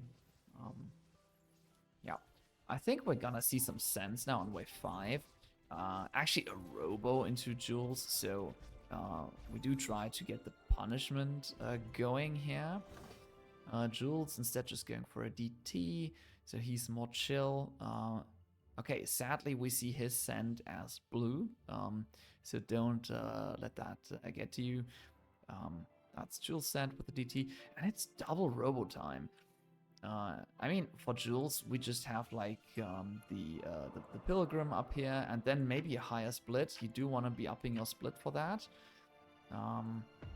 And I think if his split is okay, he does get a 3-way split, then he might not die.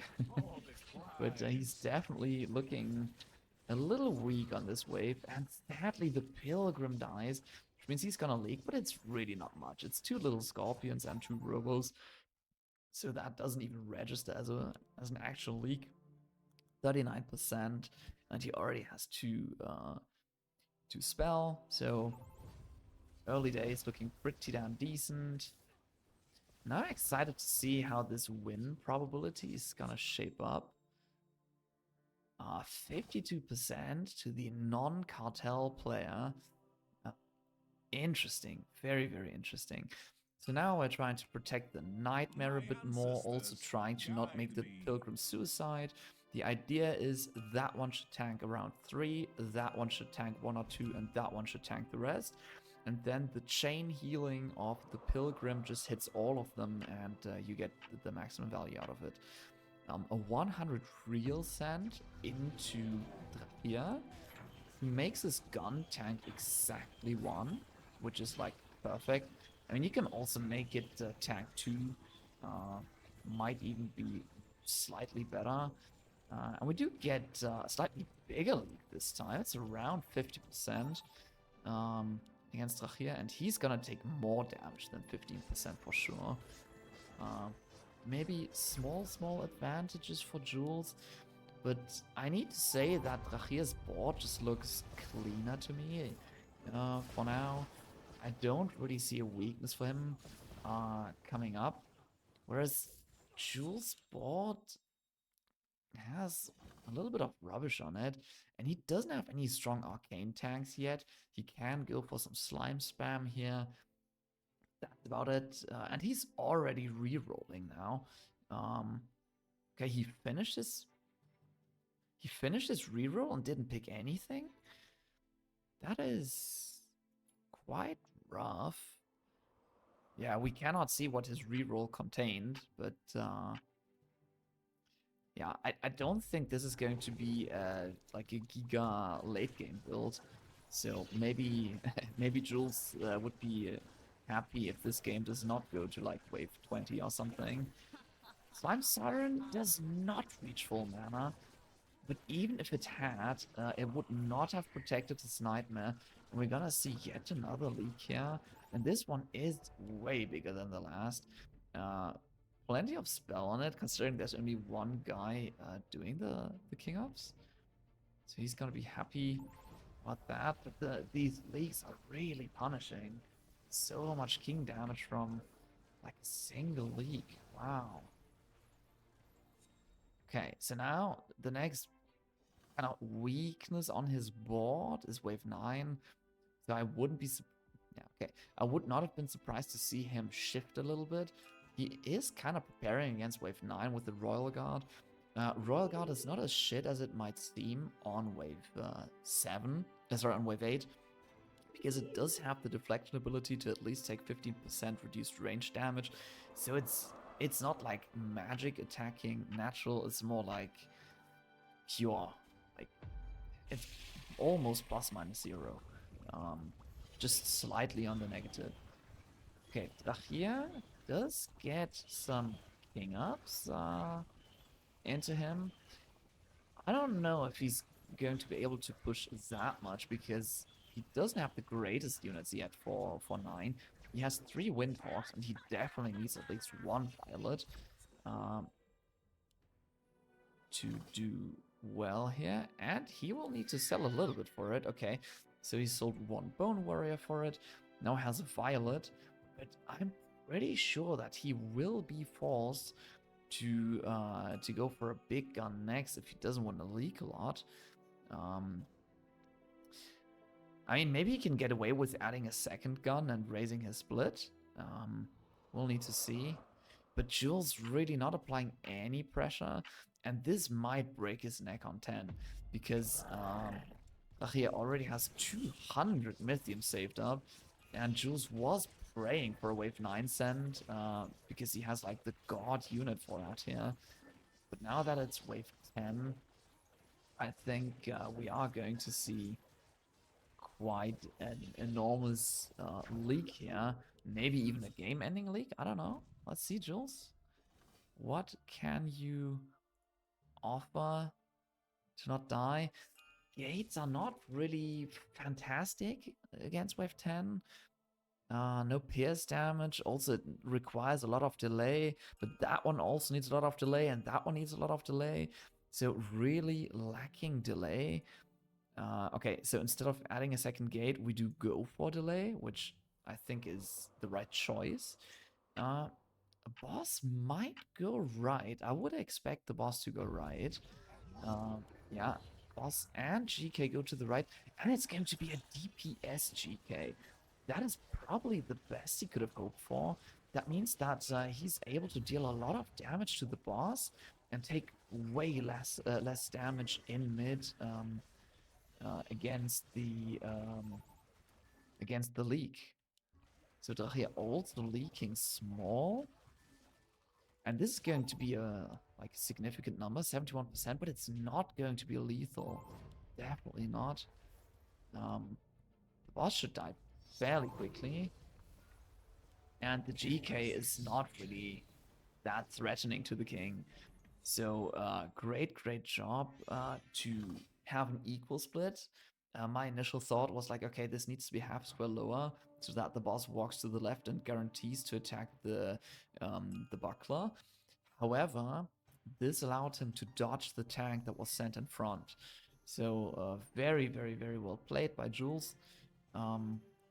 Yeah, surviving through wave 10, and maybe he's now able to make use of the cartel anti-pass by kind of the cartel weakness, and can try to punish Draier now. We shall see.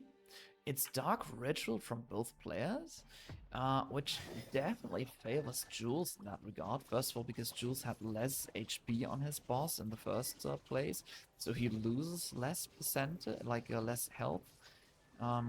It's like 20% of the remaining health, which is removed. And secondly, there is 10 regens on Jules, so he is going to be able to heal back up to like above 50% fairly quickly, whereas Draier has now reached the one-shot range, so he can definitely die to a single leak. From what he's showing, I'm surely... Oh, that sounds horrible. Thank you for the follow. Okay, my sound is proper fucked. Looks like it.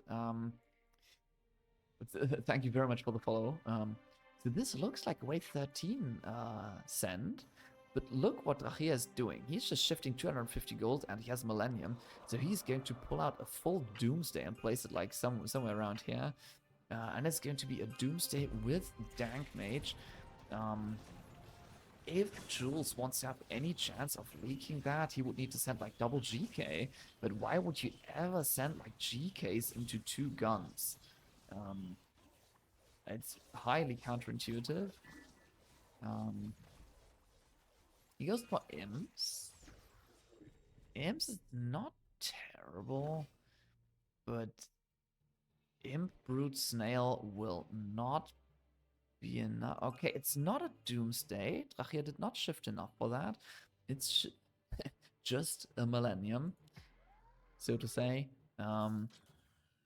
It's not going to tank anything, which I guess is fine. If it's a Doomsday, you do want it to tank something around this wave. He can make it tank a bit later on by turning one of these into a ranged unit, like a Fire Archer. And then the split will collapse onto the Doomer, but not for now. This one will make sure that the gun only tanks one unit. The gun actually doesn't tank anything. That's slightly surprising. Yeah, and Draier does have the nerve to skip his weakest wave. And he is going to leak a little bit. It's probably just like 1 unit. It's 1.5 units. Which might take him down to the 30, but I mean, there's 0 king attack. It will be some kind of damage, and Jules will need everything he can get to make it through the next attack, which is now coming, and which is significantly bigger than the one he just received. So that is like the 400 stand. It's actually above 400 pre-income. We have the doppelganger, and we do have some delay, but if we take a look at this, there is very, very, very few arcane defense. He's now choosing to cheese up a slime lava, which is probably the best he can do, and also going for more slime mummies. Slime mummies in the late game, I mean, this is mid game now, but definitely not like the prime thing you would want, because they rarely reach full mana. And then having more little slimes is just better value for gold. So he added like a full slime mummy here, but it's always only going to get like a single slime out. That's yeah, quite painful. And now this slime mummy did reach full mana, but it's not protecting his doppelganger because there was no other unit to protect it. And this is a sizable leak, but is it lethal? I mean, this boss has 7 spell, 4 attack, and that is low HP. Let's take a look. It's not lethal. And now Jules does have the upper hand, if you ask me, because wave 15 or 16 but both look like they could be threatening. Then later on wave 18, he does choose not to send on 15. There's not really... Draier doesn't have that many answers for 15, but yeah. Let's see. I think it has to come down to 16 now, but we will see. Draier is fully preparing against 15. He adds some magic damage. He adds gargoyles. So let's see when Jules pulls the trigger. He's on value. He's slightly over value, but I don't think he can sustain his value for long. So as soon as he skips like 1 or 2 waves, he is going to be undervalued. And Draier is expecting the send here, and he's doing the counter send. I mean, Wedge is incredibly potent against Jules. I mean, first of all, it kills all of the stuff from the what's it called? From the gates, and there's also so many little blobs spawning from these slime lava. At this witch should do some significant work. All right, so we have a ram trying to make sure that the guns don't instantly evaporate the whole wave. Some tanks in the back line, 3 violets, 4th one still missing. So how much are we able to punish the guns? We don't get a safety mole, which would have been a very, very, very nice thing to make sense. So maybe it's M's to go along. Yeah, it's M's. You have to make sure not to send any tanks, because otherwise the guns will attack the small tank and then ignore the ram. Then you have a DPS ram. Oh, but Draier just giga holding here with this gun barely surviving. That is just so well played. Just wow, making his gun yeah, stay alive for way longer than it should. On the other hand, the witch is doing some work, but I don't think anybody's dying here. I mean, this is legit a safety mole and a witch and nothing else against 24%. And now the king health advantage is slightly going towards Jules. You did get a shutdown bounty here as well. And now, I mean, the name of the game has to be 18. Draier undercuts because he knows he cannot win on 18. I think I think Jules has great chances of doing well here. He is adding a buckler up front, getting the chieftain cheese target. The gates are a lot stronger on 17 than they are on 16, so that is good for him. And if Draier doesn't kill... okay, more delay. Going for more delay instead. Yeah, I like it. And if Draier doesn't get the kill, doesn't land the killing blow here, then I think Jules has very good chances of ending it on 18 in his favor. So the resend coming out, and let's see if Jules has enough to stay alive. It's gonna be close. The split is collapsing into his chieftains, which I think is not bad. The chieftains are not any kind of damage dealers on 17. They deal magic damage, but they are great tanks. But yeah, it looks like this undercut by Draier is working out. And he kills Jules on 17. But wow, that was a very close game. And if this undercut doesn't work, then Jules just takes Draier out on 18. So great job. Nice pushing. Let me quickly look at like wave 16. Draier receives 420, and what does he do? He pushes 12 workers. And then goes for the immediate reset. So 400 on 16 into 360 on 17. That's just, yeah. I mean, it's a great reaction. Instantly realizing where he needs to go, and you have to push these workers as soon as possible to get this kind of leak. Yeah, great job. Drac pulls off the win in an incredibly close game with a massive push into a resend to secure a Wave 17 victory. Next up, we have Boon versus Adams, casted by me and Fluffystuff. After the upset win versus Penny, I have no clue how this one will go. Could Boon now be the people's champion and take out another big dog? I wonder what they're going to start with. We have, or I guess most games that we've seen. Oh, we've seen a YOLO? redraw and YOLO. YOLO is about the riskiest thing you can do. Dude, that YOLO roll Yeah. is fucking nasty though. What the hell? For it being a YOLO is actually pretty okay. It's almost as good as a Thomas redraw. That's wild. Yeah, if you're a Domster, what do you start? Do you just go with... He's already redrawed one time. He could be going for the 5-worker Chained Fist and hoping to get something else. But the issue with redraw is if you redraw too many times, you won't have enough money to put down an extra unit to help this hold on wave 2.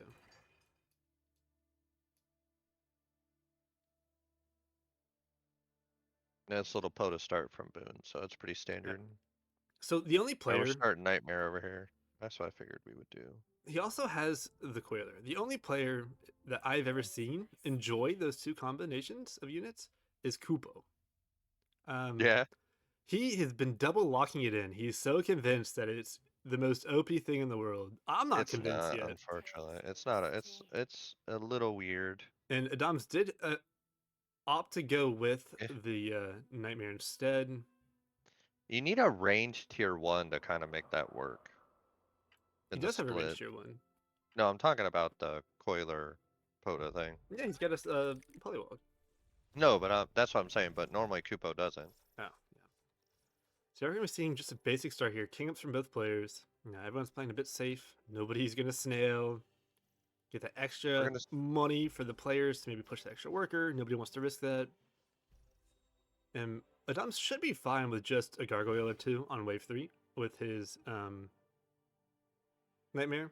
He does not quite have enough for the 5th worker, which is why people don't send the snail. If he did get a snail here, he would have enough for the 5th worker and already be at 5, starting to get that Mythium piling up. But both players are on 4, and we'll probably see just a regular income king on 3 from both players. I mean, POTA could still leak on 3, so if Adams only goes to 5 workers and drops 2 Gargs, I think he holds 3 and can try and get it get it on 4. That's normal to play. And we already got a reroll out of Boon. Another one. No, he's only done one. Boon's only got his 1. Spells in the game. We got Sacrifice, Giant Snails, and Investment. I'm surprised nobody took Castle in this investment. Just overbuilt a little bit, played it safe, and actually Adams did push to 6. He's saying, This He gargoyle is might gonna be so OP. baby leak here. He might baby leak here if we get a I second don't think snail. so. I think without the lizard, this is gonna be just a full hold into And then we get a Dom's. brute. And then we get a brute on a Dom side, and there's nothing he can do on the right to hold, I think.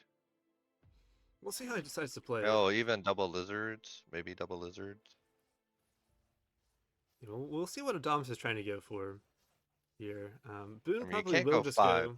You know, honestly, double DT with what you're seeing into Boon's lane right now, he is pure magic right now. I don't think a double DT would be that bad, actually. He might not want to save. He's gonna for leak it. 1 here. I think? No, Nope. it holds. Damn, look at that. I'm telling you. Leaking 1 would have been OP. huge for him. He did just decide to go with the Fiend. Boon has found this casket. This Poda will need to split very well, though, as the Fiend will be going into her. So it's a bit of extra damage, and it might be too much and What are- actually get her killed. What are your thoughts about Casket's second lane here? Your third lane. No, but I'm saying, like, what if he did it half up second Oh, lane? second lane? I think people like the split like this a little bit more. Poda can tank a little bit more for a little bit longer. She does tank all these. I was about to say, this you're running into is that now you're Ooh. having your Casket tank all that, and it's not casting on the whole entire wave, It right? missed the first one. The wave did not get over there in time. If honestly, if he had gotten one less poly, that wave would Yeah, have he come over holds, in he time. holds. But it's gonna be a full hold. Yeah, he holds. And Adam's just starved for a little bit. He said, "I don't want Boon to push too much," but unfortunately for I him, do. Boon still pushed. He's at 8 workers right now. Adams is pretty under here. He has found the Chain Fist. He's gonna have to hope this Smurf breaks a little bit. But Boon is not sending here. I'm curious which wave he's gonna try and go now. Because it could be a wave 6. He will have enough for the double brute, which will be insane into every single one of these units. Even the Nightmare, as it will slow the attack speed. It's not the best typing matchup, but the attack speed slow cannot be forgotten. And with this income send from Adams into Boon, we should see him push another worker at least, unless he is scared of that wave 6 re. He does have the Devilfish, so he probably will be fine if he decides to go for that extra worker. This is going to be very close. Here comes the first brute. Here comes the second. Just perfect amount of Mythium. Adams is very under. He can sell a bit for this if he wants to go for it. Or for the Berserker. He does reroll the Berserker. Redraw again is coming in clutch. Oh, he's dropping. He don't want to sell any of He his doesn't wanna value. sell He's dropping anything, a yeah. Void Ray. Dropping a Void Ray. And probably add a split over here, yeah, with the Proton. And if this tanks 1 or 2, it should be perfect. We'll see how it goes. The 2 Brutes and a Snail is a very big send on wave 6. And it's very good versus most of his units. See how it splits. It does tank 1, which is very good. It needs to so kill you- that one. It does need to kill the one on it. Yep. The Alright. Smurf Breaker will Smurf for a single that's- second. Dude, 6 is such a deadly lane for Oh, 1v1s. But Boon's Poda died. I think I received a double leak here. Yeah, Well, that saved him. yeah. He needed this poly to be even at least. Where'd he put it? It's 1 back, which was That's very not good on great. 4. But it's just I think- not great. I think he thought it was gonna live with Well, Sea Dragon. Boon's been but- gone for quite a while, and Wave 6 has gone through some pathing changes. Hmm. But yeah, I think Adams actually comes out on top of that one. I mean, that was such a big send from Boon, and he leaked pretty much similar. I mean, it's about 10% difference on the King. Now what is Boon going to go for? Both people are saving their Mythium. Adams has rerolled again. It has to be a wave 8 or 9, right? Yeah. I think Adams is going to keep this roll for a second. Either put down the Gate Guard or the Golem. Something for wave 9, which is his next weak wave. He might even just upgrade the Warpling, which is very strong at wave 9. Both players should just be fine here. They're both under, but their units are still pretty good for the wave, so they should just be fine. And we're looking for that next send.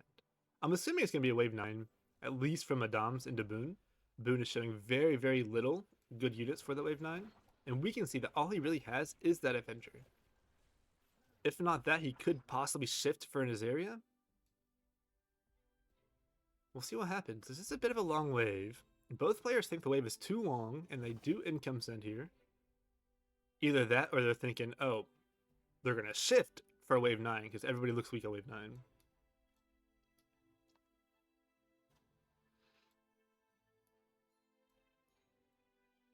Yeah, just income sends here. We see no regens coming out. We just see more attacks coming. Doms does have this. A lot of people would say that these two together are... They both need like a tank. They both need some support. But I think he's just putting them down now. And then after these two are down, he can pretty much just go tanks with his rerolls. POTA splitting very well. The casket is on part of the wave. It should get there for another cast before it dies. It does. But I think he would have been fine regardless. That Berserker is still pretty healthy. And POTA can tank the rest by herself. I love how they're both playing very undervalued, though. The only thing is they're both too scared to go for a real send, you know? Well, you do a real send, you're out of the game. If you Like, do a real oh, send and it fails, you're out of the game, yeah. Boon will Yeah, take what a are you small saying? leak here. Did Boon not send? No, both players sent. He sent to Drake. But he did not king up after. He saved the rest of his Mythium. Doms is going for a brute here. He saw Boon leaked, and that his units are not good here. Ooh, and he's gonna Oh. drop down. He doesn't have enough So for a the lot of totem. people don't understand that with crabs, you have to play them like a melee unit because the crabs come out Yeah, they in spawn melee. right away. I think this POTA will still So- split pretty well. I hope it doesn't So- die. It shouldn't die, but you're gonna run into that. Maybe you're gonna get to a point to where it doesn't split on a wave he needs it to. You know Mhm. what I mean? And Boon actually is only a minus 45, but his units aren't the greatest, and this is a big double brute send. I can see this doing We'll have to well. see if POTA does tank 2. He would have rather had it tank all 3. This That split's is actually a nice pretty good. split from Yeah, that's a crab, very yeah, good but split. he's instantly killing everything else, which is not great. Did not get his last cast off on the casket. And then this is stuck over here trying to solo. Yeah, it got killed by one of those things almost. That is really bad. But it stayed And alive, then- and POTA will not get her extra heal off. That's Another alright, crab yeah, comes out, but it'll still be a never. big leak. This is probably gonna be about 30%. Yeah, I think the Jules prediction will take this down to around 30% as well. Yeah, we're taking about 30% king here. Brute's just so strong early, and we have no king ups. Yeah, it slows the attack speed of the king. It does a good bit of damage itself. And we are seeing About Jules' prediction go down to about 27. 30%. But Yeah. here's where Oh, Boon and can it's bring it even back. worse. Uh-oh. Uh-oh. Oh God, man. We do see the doppel. It does not have And life he steal. hardens. It does. but- That does. We all know that does not matter.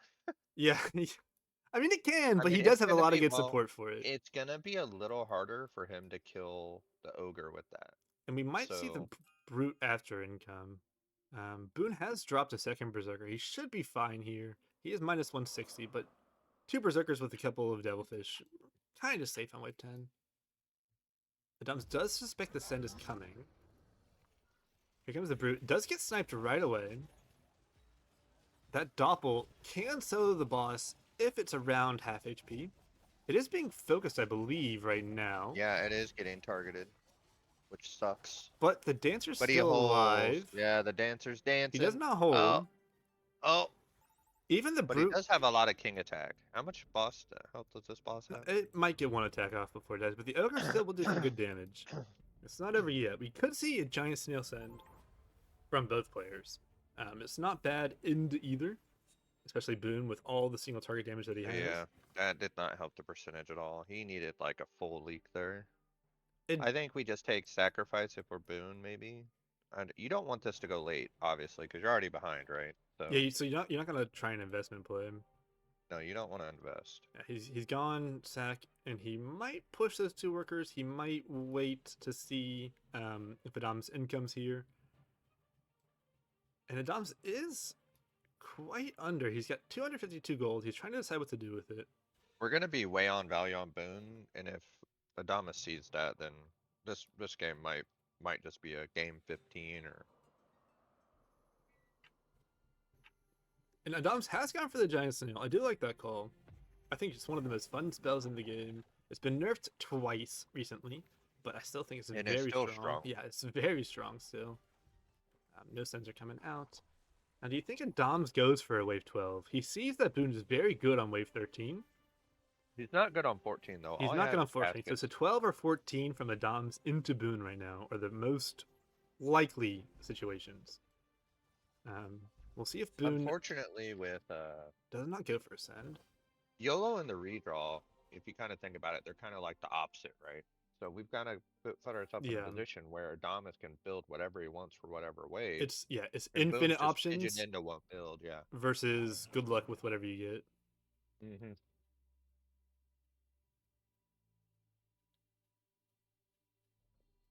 I'm And just Adams surprised is you haven't seen any. thinking Asshole about putting buff. an egg down here, I think. He's got Nah, I wouldn't 330 put egg. gold. He knows he's I strong wouldn't put here. egg. I wouldn't put egg. That's crazy. He's shifting for something. I think he's thinking about it. He Mhm. could be trying to bait the send from Boon into this 13, which is a pretty smart play. But if Boon had taken giant snails and gone here with like a hermit giant snails, mole giant snails, brute giant snails, this would have been really bad for Adams and would have been Boon's way back into the game. Catching people shifting is one of the ways that you can come back from a 72% to 27% chance. And yeah, Adams does have the perfect amount of value, just adds the full Arc Tear. Can even drop a Zeus if he wants, or another one. That'll be fine. We see the Feta coming out from Boon. He has his area as well, with 2 Sea Dragons and an Avenger. His units aren't bad here. You could almost sacrifice this. Yeah, he's going to sack it. Yeah. This is what he needs. He sacked the casket for the Sauve. He's expecting the Send to come here.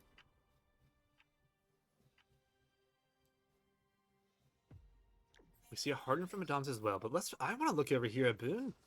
I mean, this play was genius. The Poda only tanks 1, which is, better than none. Jances are coming in, which do hurt the Feta a little bit, but this Sea Dragon Avenger combo is doing very well. It's about to pop off. You might see a full hold here. Yeah, we're going to see a full hold on the right side. Full on the left side as well. Yeah. That sack play was just Void Ray good. is doing work, dude. Oh yeah, look at that Smurf. And if It's you're done that every wave. If you're a Doms, you thought that you probably got him there. You probably found him. He was under. But with sacking the game, Boon made the right call. Most people would be like, "Oh, they're not sending it to me here. I've got Avenger, I've got Feta, I've got The big thing is Azeria." right now, we had got a no push out of a Doms and he dropped an egg. Yeah, So this game might be just But- the Doms but- gets too much value. this egg might die. Look at this. With all of this ranged on the right side, it might even drag it back into the egg. It'll be Let's close. see. He's plus 340. I mean, I'm serious, dude. This might come back into. Look at this. It's right here. It might come straight into the egg. Oh, it does! It does! No! That's not good. It does! Remember, kids at home, range splits, especially with one with a really long range, like this Goblin Copter, will drag it back into some of your units back here. That is a bit of an oopsie from Adams. I mean, he's still way in the lead. He's still way overbuilt. And he has found the Hades here. He could go for it. Does not have enough for the full Hades, though, so I would imagine he maybe upgrades this. Nope, he does go for it. But then what do you know? He's trying to figure out where to put it. And same thing with this Hades, with this positioning. Remember how his egg died? This is going to drag him back. Yep, he sold it. I was going to say he's going to drag it back into the Hades this time. But he did sell it. He's learned his lesson. And this is Boon's big play. He pushed really hard for this. He knows he can't take it late. He knows he has to catch a Doms on a wave, and he has chosen this wave 15. The Void Ray's dead here, though. Void Ray is, but it's not upgraded, so it's not the biggest thing. And actually, the Hades does still tank some. It'll be fine, but it will stall its damage for a second. They're not on the boss yet. The units are slowly dying. We should see a bit of a leak here, and there is a 25 gold shutdown. This is a pretty good play from Boon, I think. We're going to see another dragon come up, but it really won't matter that much. It should be another like 100 HP down from the boss. And last patch, wave 15 was buffed, so this boss has an extra 1200 health than it normally has. So this should be a good bit of damage, maybe down to 40%. And it will bring it back a bit. And since Dom's overbuilt so much, he doesn't have that much Mythium. He might even drop another egg here, but it's risky as you are under quite a lot. You've hardened. Ooh, dude, this has gotten spicy. I think he's looking for a 17 into Boon though. And Boon does not have any real answers for it, which is unfortunate, but maybe he can win the race. I doubt it, as there is a dancer, a golem, butcher, all the fun stuff that you want. Yeah. What what he needs to do, he needs to move the butcher back one. So it can be on the dancer as well. I think he thinks the game's going to end on 17 and he gets more value out of the units that are, or the more units on it. We re-rolled boars. I mean, come on, man. Yeah. This is just ridiculous. His re-rolls have been nasty this game. Redraw. The new chaos. Better chaos. I'm not a fan of either. But Boon's going to have to try here. A lot of players might have just gone Income King here and try to hope to hold any sort of hope to try and hold this. He's under quite a lot. He's trying as many crabs as he can. But unfortunately, the crabs do have a lot of magic damage as well, as their caster is magic. He's going to have to really hope that they provide enough tank value for his Sovereign, which is his only impact damage, his only non-magic damage besides the casket. And I say that because We just Berserker don't really have is a any lot of magic tanks. damage. We don't have any tanks for this. No, I think this is going to be it. He did bring the score back to 56 to 44, but I think because of Boon's rolls, just not having any units for this wave, he has been caught. I do like the butcher back one more though. Yeah, and this Poda is actually tanking pretty okay. Dude, that Void Ray just tanked perfectly again, dude. What the hell? He needs to upgrade it. He needs to promote that one.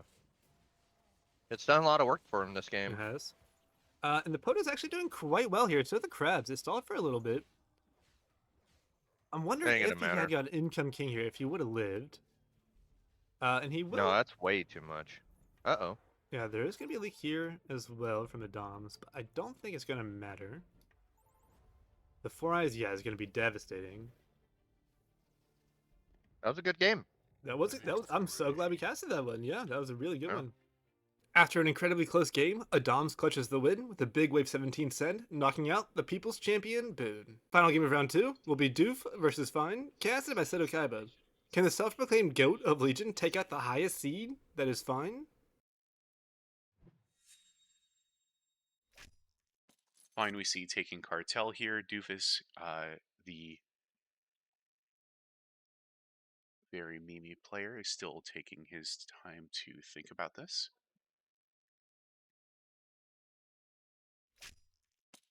And has also chosen Cartel. So I do see Cartel being a big favorite, but I am biased, and I think that personally, Redraw is a very good pick here, because if your Cartel pick has specific weak waves, well, you know, with Redraw, there are no weak waves.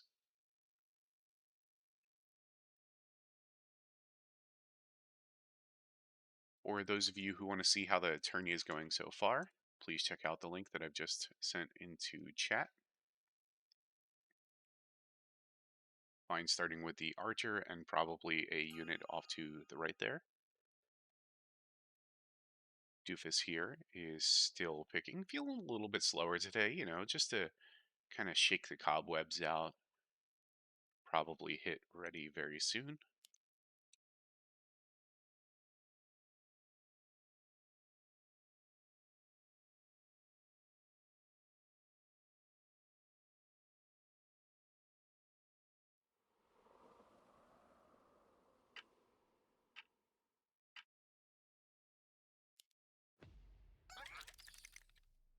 And back to it right off the bat, we do see a snail out of Fine, thinking that Doofus might have the gumption to play Fiesta in their first game of the 1v1 tourney. Hey, Sheikwave, thank you for the follow. And we see both players holding, no problem here. We do see a little bit of a test onto the Archer here. Fine is going to overbuild just a little bit with these buzzes. putting out an extra 1. I don't see Fine leaking here on wave 2. I think that Buzz and Archer are going to be strong enough. Doofus says thank you for the snail and is going to return the favor to Fine, which is very kind of him. Fine could send triple snail into elemental on 3. If Doofus doesn't build, that should leak him, if that's what he's concerned about. Fine here wiping out that snail pretty quickly and should clean up the rest of the wave here in due time.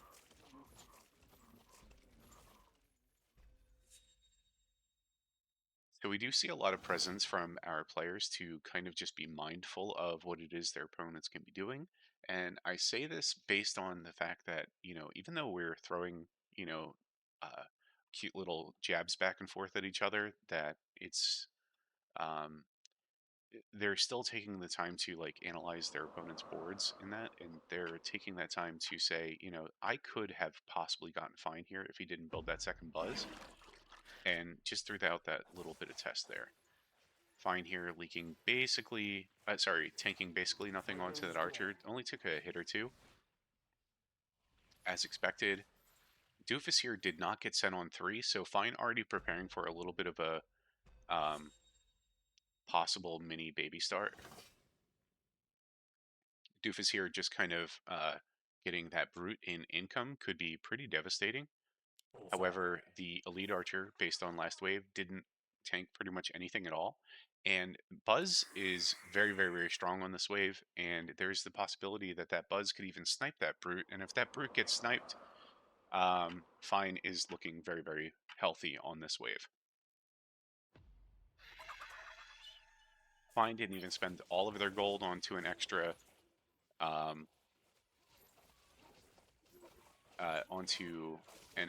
consort. The consort did, I believe, go off on that brute. The brute does go down. It's Fine here, leaking very 3 small creeps, so feeling very good about that leak, as it was basically nothing. It was the literal baby leak fam. Fine has already re-rolled.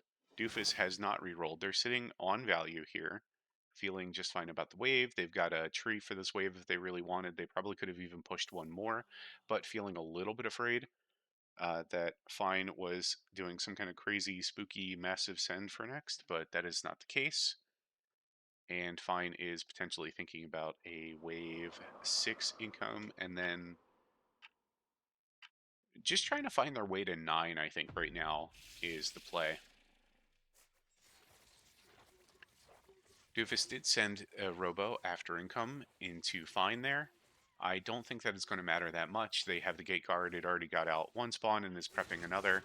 So the delay is going to be probably way more than enough to hold this. And next is Fine's like kind of risky wave here. You did kind of trick him into pushing a worker in a way, but as long as they understand that they're not as strong as they need to be on this wave, he did push another worker, it looks like. So Fine's just going to even up the split a little bit and then say that that's good enough and isn't really concerned about any kind of leak here.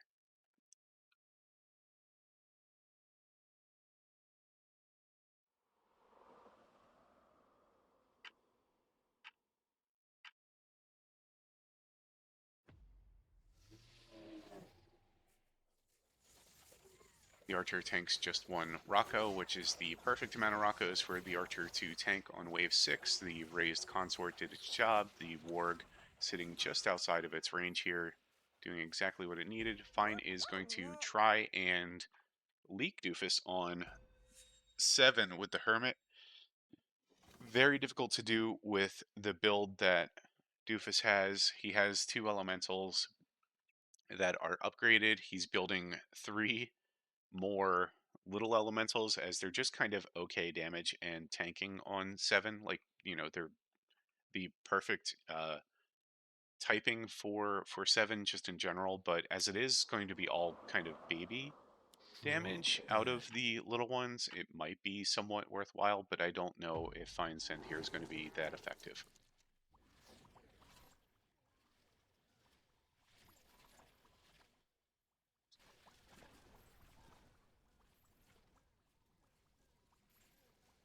So we do see what looks like it's going to be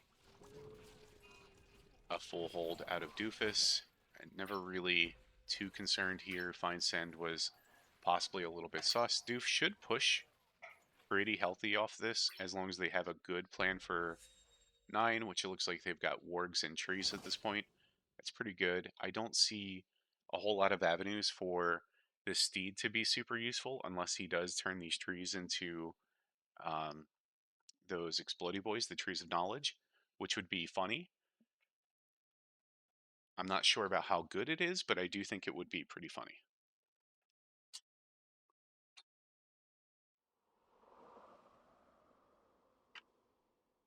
Fine here, just trying to find an avenue to get their lead archer up to full on 10. It's probably going to be a gate guard upgrade next, as that's just kind of a good unit for 9. Or possibly the alpha male. It's not as good, but it is still... There he goes. He gets the gold that he needs to grab the Harbinger. He is going to possibly think about putting into his split something that causes the ranged units to tank a little bit sooner to give that gate guard more time for spawns. He does ultimately decide to go with the consorts. Doofus here recognizing that Fine is in trouble. Fine recognizing that Fine is in trouble with the banter. And we do see the gate guard getting off that really good damage early here. The elite archer tanking pretty much exactly how much they needed to. The split is actually really phenomenal. The fire elemental is sniping the back line. I think this is a very respectable hold here out of Fine. If he doesn't full hold, it's a very respectable leak. I think he's going to full hold though. And then with that, he doesn't really have to worry about the Trinity Archer on 10 as much. However, it would still be pretty good value for him to at least put down one more. Or go with the Alpha Male here for delay. Just more basic damage into it. Not entirely the best Wave 10, as his best unit is also a tank. It's going to die a little bit fast. So kind of banking that Doof is not going to send here. Doof does not. There is Venture on the board, but I don't know if the players want to really risk going Venture. Fine could think about inking straight through Venture and just, trying to protect themselves as much as possible while still getting that big gold boost. They are not super vulnerable on 12. They're mildly vulnerable on 11. So there is a world where Fine could have thought about getting Venture on the next wave, should Doof have actually sent him. He may still have big balls and go for it, but I don't know if I would. Instead, he goes for the Titan, very respectable pick. Alpha Male now with that 20% damage reduction in general, with the Titan HP is actually going to be incredibly huge on them. They do decide to go with the Trinity Archer, even though it's not the best unit on 9 here. Doofus does big ball it and go for the Venture himself. He is pretty vulnerable on Wave 12, if I'm being honest, so that's kind of a pretty big play that I don't know if I agree with. I'm struggling to see like how does he actually hold 12, and he just doesn't have the units for it. He could turn that into the Boom Tree, and he will have the benefit of having the Aqua that also deals damage, but I don't think that it's that great of a call. Fine recognizes this and already clicks on that safety mole and is going to prep that damage from being reduced. Doofus is income sending to try and give himself just a little bit of boost. He is going to leak pretty good on this wave, so that's actually kind of devastating, as it does give Fine more time to get better units out of his Mythium. Hermit obviously would be very, very beneficial. Brutes are still fine. So let's see what happens here. He could just put down a Robo, a Snail. Okay, so he's ensuring that he gets enough to get the Hermit out, which is what I think is the best move, probably.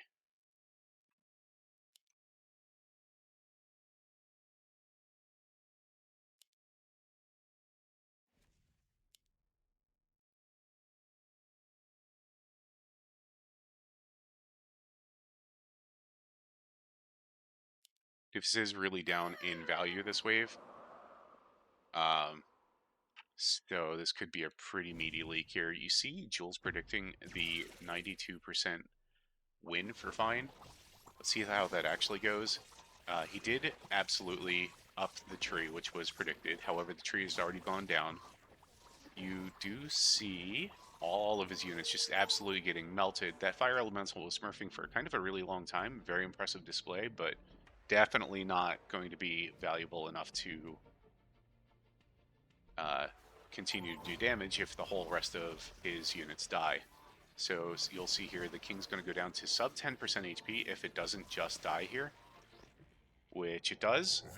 So I think this is a case of Doof beating Doof, and Fine playing very well, but I think Doofus should not have gone with that big balls venture.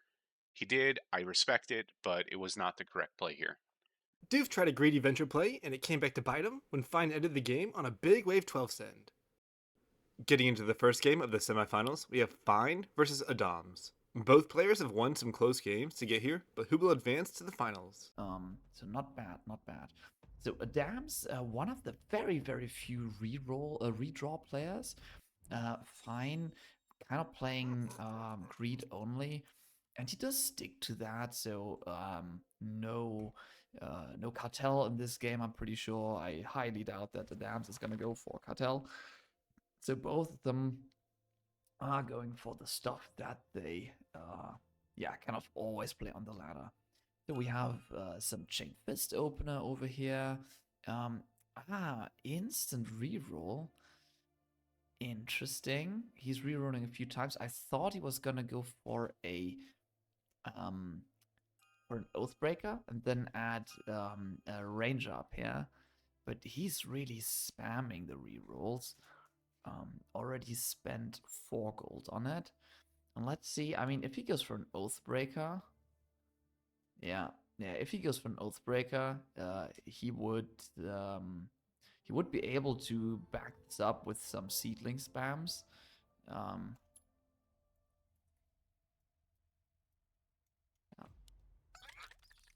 Okay, both players ready, both receiving 1 king attack. I would actually really question going for attack because I would expect some pre-wave 10 leaks, and I think in most cases spell is gonna help you a bit more.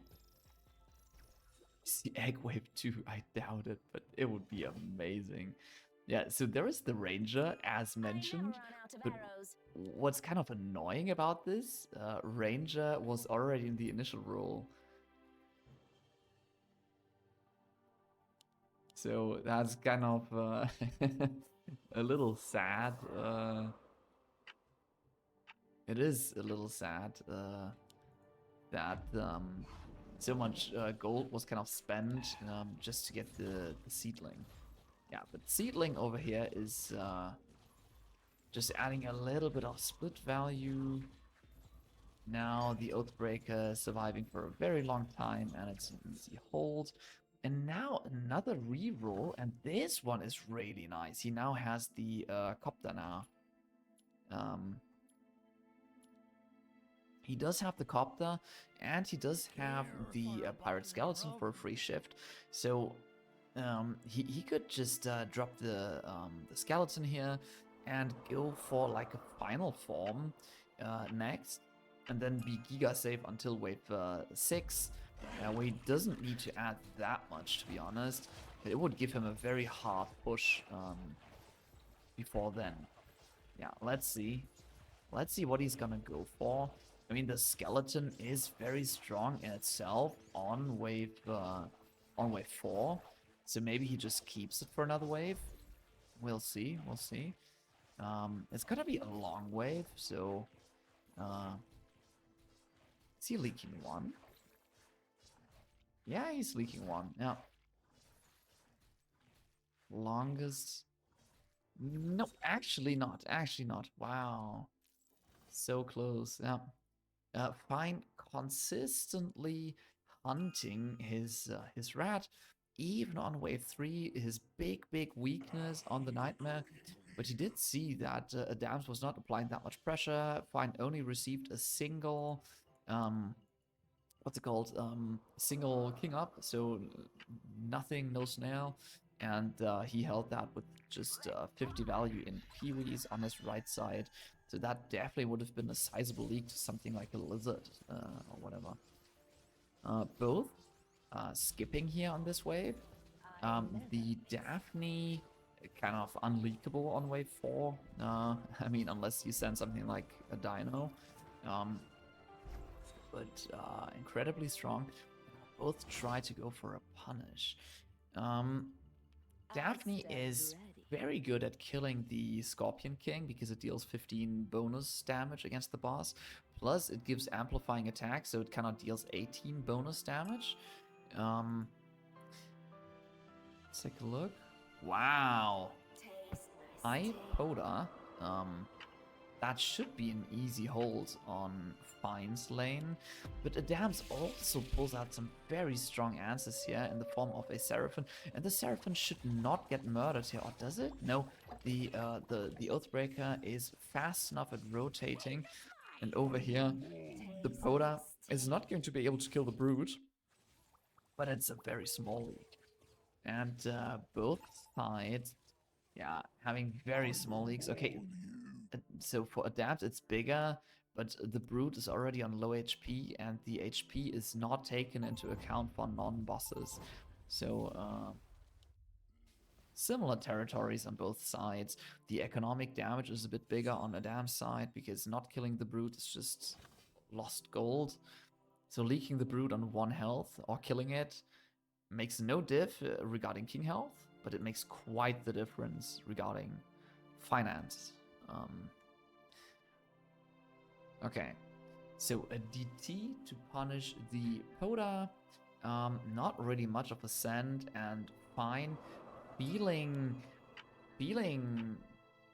safe enough to double hunt, and he is receiving, I mean, it's not a full set, it's literally just a DT, but the DT is very strong against this Poda, and the Poda is kind of his single source of damage for here. Poda not tanking more than 1. Let's see, so the Poda is gonna be up against 2 of these, but kind of instantly wasting the healing, but it's still an easy hold. And now he can probably even hunt on wave 7 after receiving full income king here on the previous wave. Let's see. Okay, hunting 1, going for more arcane defense. I don't really like this looter up front. It's so high up that the Poda doesn't really tank anything. I would have preferred for him to sell that 1 looter here, but yeah, it's a super safe play for the Poda. Poda is not really any sort of damage on 7. It's a tank, and therefore you should make a tank. So it tanks 5. We don't see it. It's bugged out. I mean, it easily could have tanked like 2 or 3 more. It barely went below half health. So that's what I was trying to say. But looks like an easy hold. Adams does get pressured quite significantly. And it's... Okay, I was just gonna say it's probably going to be a wave 9 send. I mean, for wave 9, he would have the final form. Here for wave 8, he could go for a Cano. Really depends on what he feels like. He does go for the final form already, which is significantly weaker on wave 8. I mean, it's kind of a damage dealer on later, like on wave 9 as well, but not really on wave 8. I mean, the cool thing regarding wave 8 is it can like kill 1 unit at a time, because they don't stack up too much. They're like lined up a little bit, so it kind of always just has 1 unit in hit range. So now it'll just hit like these 1 or 2 units and focus them down. That's I like final form regarding single target damage on 8, but it's still impact against Swift, and we do leak 40% on Adam's lane against an income send. It was a full send, and Adams is now able to push quite hard because he already prepared for wave 9. He does not need to add for wave 9, and for wave 10 he does have Daphne, and he still has ranges in his role, or sorry, I should say he has them in his role again. So, yeah, I'm kind of surprised that he... I mean, he only goes to 12 workers, okay. Fine, still overbuilding. And this is just the disgusting meta that we're currently all experiencing. Just don't push and keep overbuilding and you will get rewarded for it. I mean, Fine literally has 9 workers on wave 9 and he's on top. It's pretty disgusting. So, how does this work out? Poda doesn't tank a single thing. It tanked 1 unit, so that doesn't even count. We did see some brutes here in the sand, probably expecting some fortified answer against wave 9. That did not come. It's just a whole bunch of natural defense, and Fine just playing plus 110 value.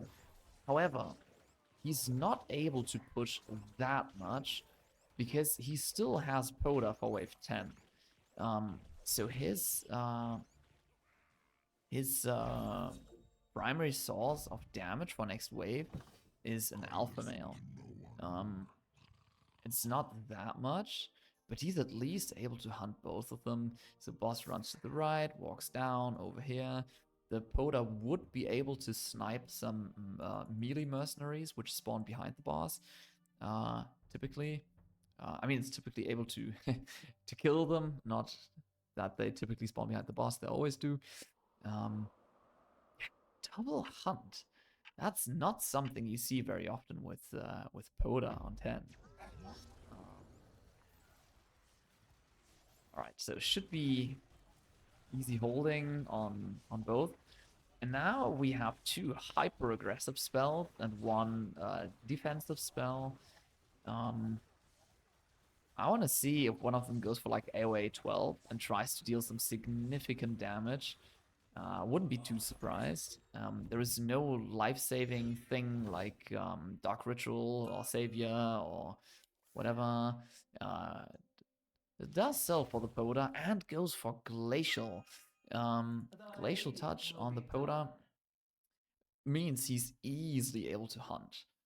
A Dams goes for a Pilgrim. Guide me. And some, I mean, this is fantastic defense for him. And he's quite scared. I mean, it does say minus 235, but he is actually on value because the minus 235 take AoE into account. But Fine did not take AoE. But Adams does want to be aggressive and he goes for AoE. And it's a full send after income. What? Okay, okay. I mean, that pack leader gets sniped instantly. Full send on 11 against an Assyria? That is odd. That is very odd. I was surely expecting a 12 send. And it's easy hold angle for Fine. And now the whole power spike of AoE already gone. Okay.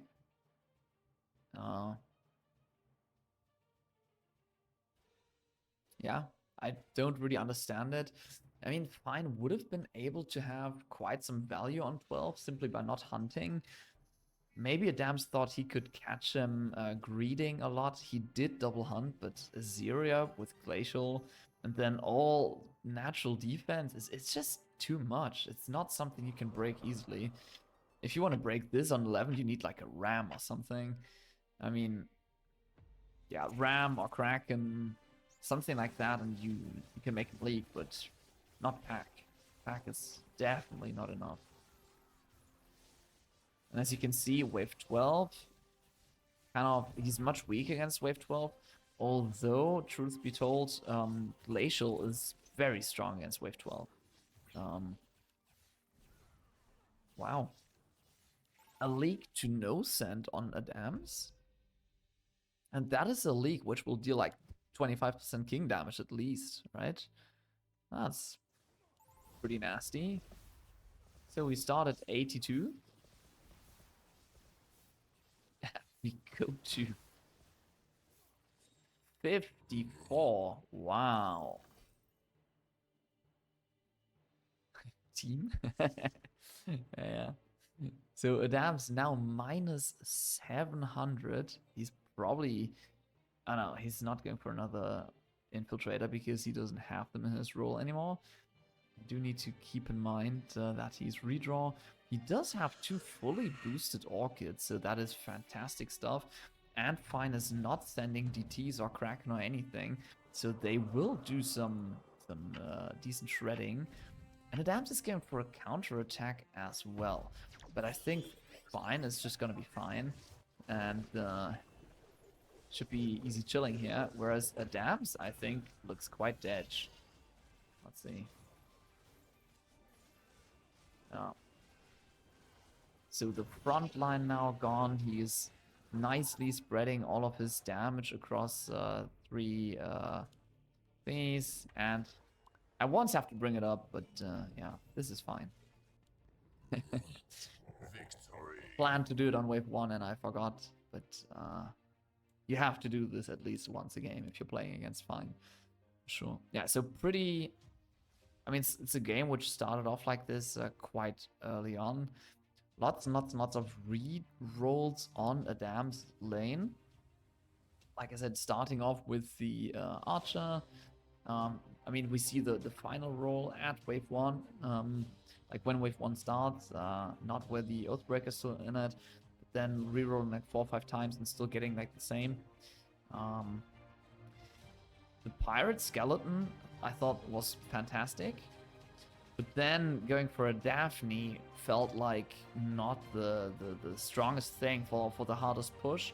So he does get skipped on 4 and receives full on 5. And from there on, it's just... Fine puts on a masterclass in gaining and maintaining a steady lead the whole game, taking the win and moving on to the finals. The last game before the finals is Draier versus Pakistan RQS, casted by Kuposaurus. 2 incredibly strong players, but who will be taking on Fine in the finals?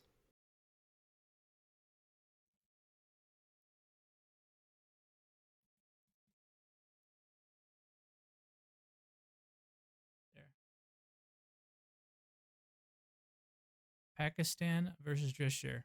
All right, what do we have? Double Cartel. Okay, I had a feeling Cartel was going to be the play. We got a Trinity Archer build versus, what did we got? Kitty? No, what's he doing? He's doing something else.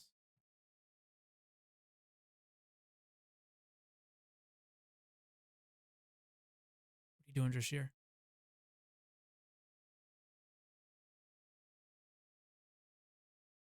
What?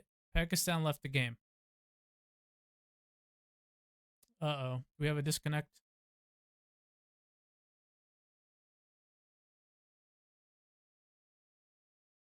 Which build looks better?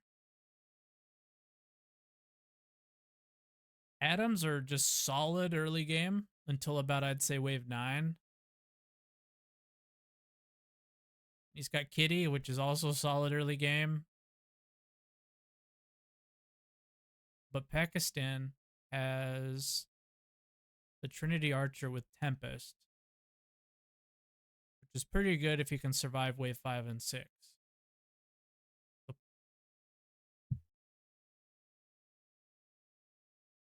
Yeah, I think Pakistan's looking pretty good here because he does have the Desert Pilgrim, which will be very good on wave 5 if he chooses to drop that. And Richard, aka Draier, looks just the build just looks very good. Yeah, just from looking at the units, I'd probably bet Draier wins. Just as an estimate. We'll see how they play.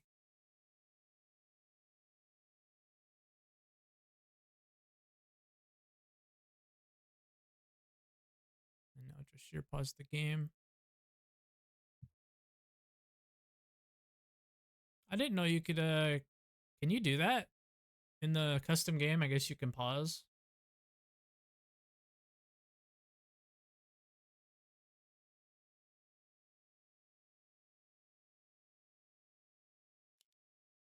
Okay, here we go. Time for the action.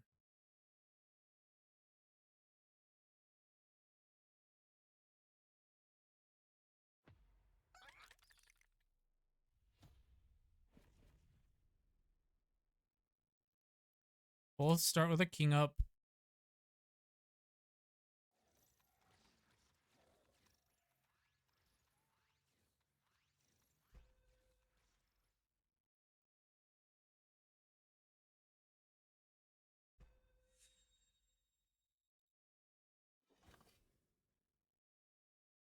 Both 5 workies.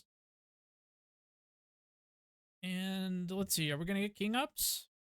Or are we gonna see pressure applied? Draier looks very strong on 3 already, so do we do a king up? Draier does a king up.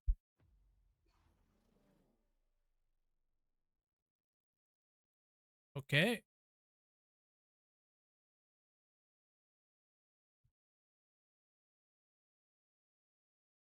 I would expect pressure from Draier on Pakistan on wave 3. But he's not doing it.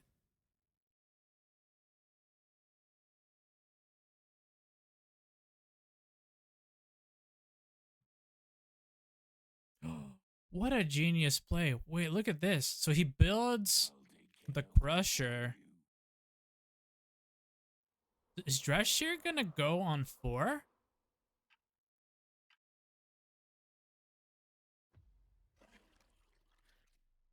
Just a snail. Yeah, we got minus 75 value on Draier. He always holds here.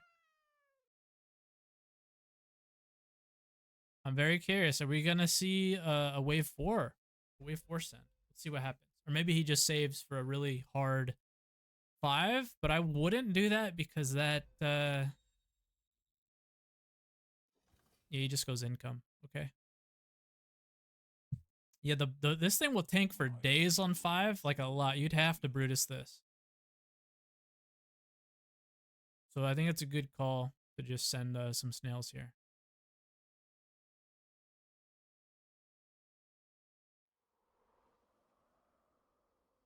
Do we have 5-stack cat? Oh, he doesn't get a 5-stack cat. Interesting. So he's not scared at all. Yeah, he just sends the 2. So he's still holding on Mythium. He's got 40. And Draier, like, this is just a testament to how good of a player Draier is. Usually you want a 5-stack cat on wave 4 to 2-shot the mobs, but he's not in any danger. So he goes ahead and he leaves the 3-stack cat and he goes with a Windhawk.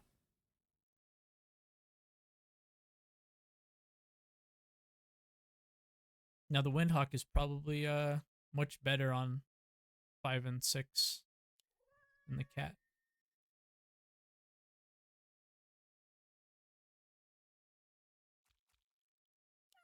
He's got 5-stack cat, 2 Windhawks. I think this is enough to hold.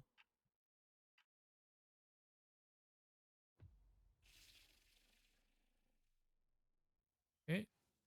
Let's see it. The Atom lives, so that's good. So it's just gonna do damage, and I think we just hold. We got some pretty good split tank too going on here.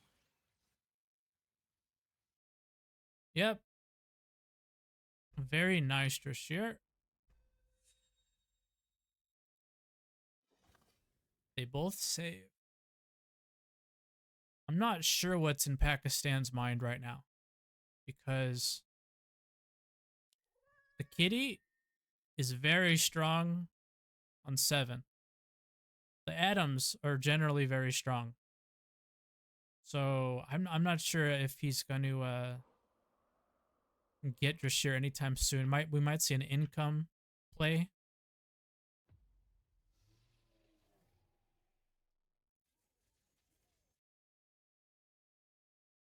Same with Draier. I think they both just income here. Oh, Pakistan goes for it. Okay, okay. This is very, very interesting.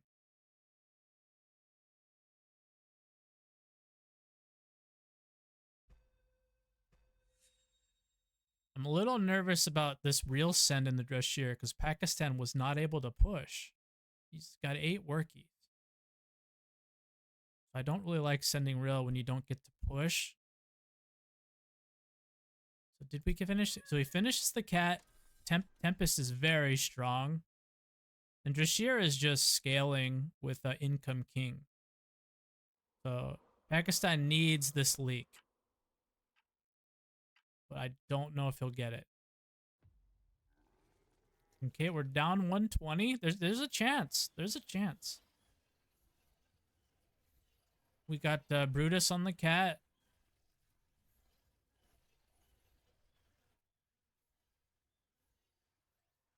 Oh. Okay, we're killing one of the Brutuses. Okay, got him.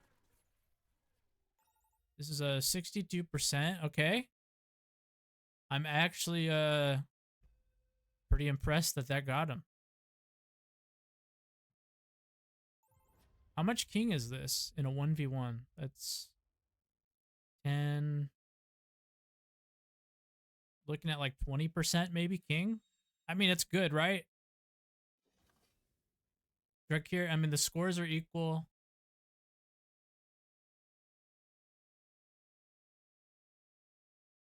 Jules actually has Draier losing the game. But let's see, what are the incomes? Look at Drair's income though. 111. Pakistan's at 75. Pakistan might be going for a wave 9, but honestly, you just upgrade a Windhawk and I think he holds.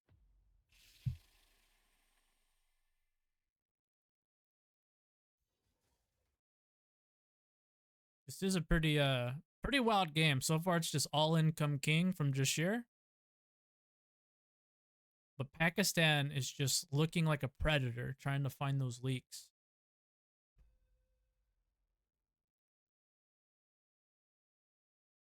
Oh no! Oh no! That's not what you like to see. That's crazy. He even has a badger. Draier sees it. Draier's going for it. Okay, this is the first Draier real send.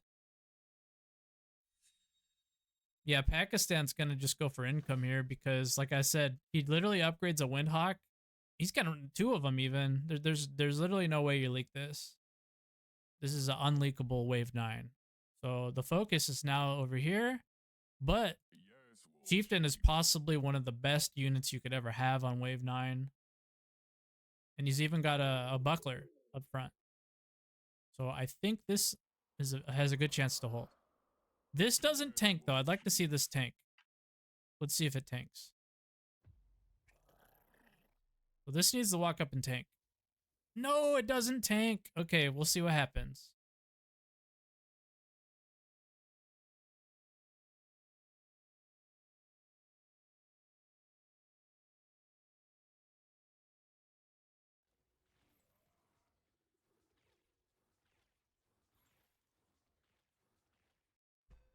Was it just a baby leak?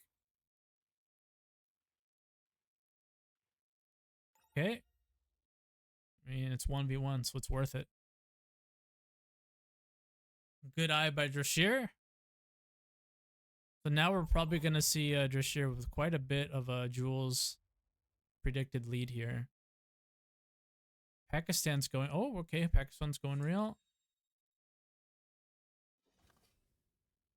Yeah. I mean, I think he... It's hard. Draier is pretty strong here. But Draier is even stronger on 11, I think. The Windhawks are actually very good on 11. So I agree with this. I think it's a good idea to maybe send here. But as you can see, 23% to 77. The game is looking pretty grim. We got both real sends coming out here.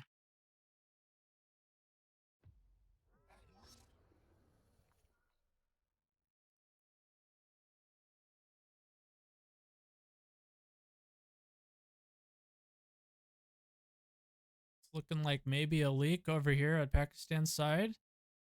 Draier is killing the boss and holding, and that's probably a game. Nope, nope. They're both holding. Wow. Wow. Both barely holding. Wow. That's impressive. Draier, go ahead and resends. So the Pilgrim is just so good for 11 and even 12. So Drashir's probably just doing income here.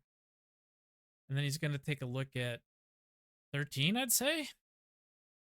Because you see that Badger, right? You see the Badger, you see Elite Archers with Leviathan. You got to be thinking 13 or 14, which I think 13 is looking more logical. Like I suspect there's going to be no king ups from Drashir. He's going to be looking to have that extra mythium to go 13. Oh, he does do a king up. Okay. Maybe he's going to go longer than 13.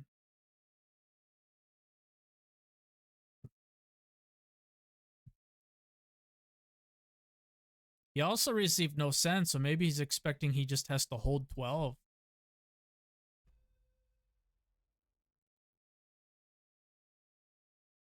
I don't know what's going to happen.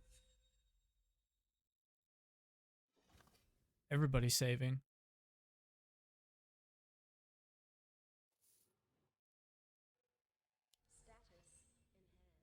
But he's got the arc. What's his value? He's on value. Pakistan's also on value.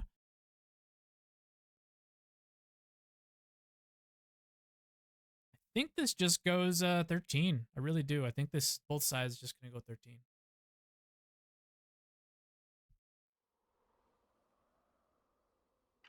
Drashir has such a huge lead.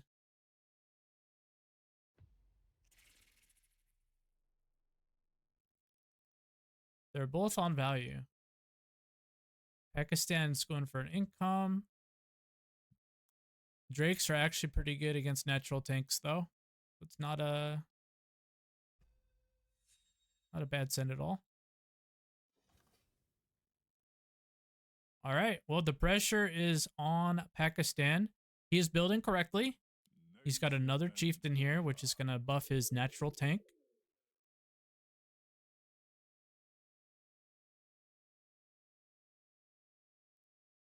He's down 220. Ooh. Yeah, I don't think he can hold. I don't think this will hold. Yeah, and he's got the brute now. Yeah, I just don't know. I don't think this holds.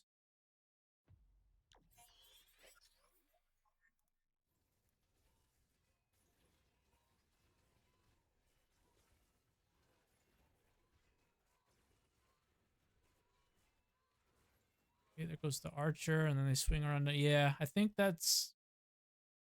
Does he ever die? Are we still going? It's close.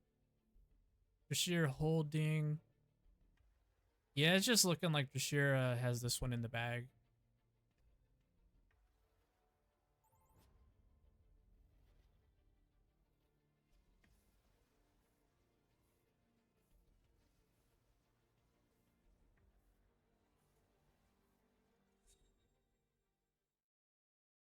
97% chance of victory. Pakistan going for the re-angle. But we do have boars and plus 340 value.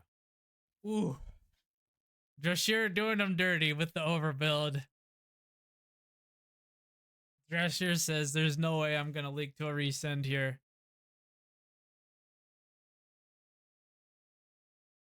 This is going to be the poorest. I feel bad for this safety mole. This poor little guy. He's going to come out.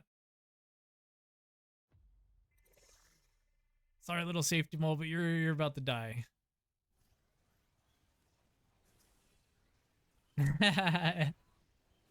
Pakistan with the XPP. And the thumbs up from Drashir. That's game. That's going to be game.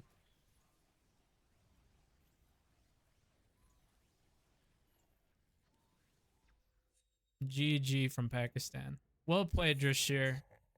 Man, that guy's so good. That is a great player right there. Well played from both players, but holy cow, Drashir is freaking good. Well, you heard it from Kupo. That Drashir guy is freaking good and used his skill to advance to the finals to take on Fine for the big $250 worth of premium essence for first place prize. Here it is, friends. Everything has come down to this. Drac versus Fine in the finals. Before we get into it, I want to show off some of the predictions that people made, and let's just say this was the outcome almost everybody predicted. The first two names are the ones predicted to be in the final, with the underlined one being the winner. Most people had Fine versus Draier in the finals, but only one person predicted that Fine will take the win. The finals is the only series that is a best of 3, and I hope it goes the distance. Let's see what happens. Yeah, inside joke. Thank you very much, Toho, for organizing and running this whole tournament and even casting. And even casting. I think it's been a lot of fun so far. We've had a couple of issues here and there. But we're getting into the finals here. We're gonna see. Hopefully, somebody picks something a little. Fine is still playing Greed. Who would have thought? And now Drac has gone for Castle. I know it's not the most popular thing in the world, but if you go Castle, you can also take Loan, a free loan. It'll offset the income you get after wave 10, but it'll give you an instant 200 gold. And we'll see if he tries to go for something like that.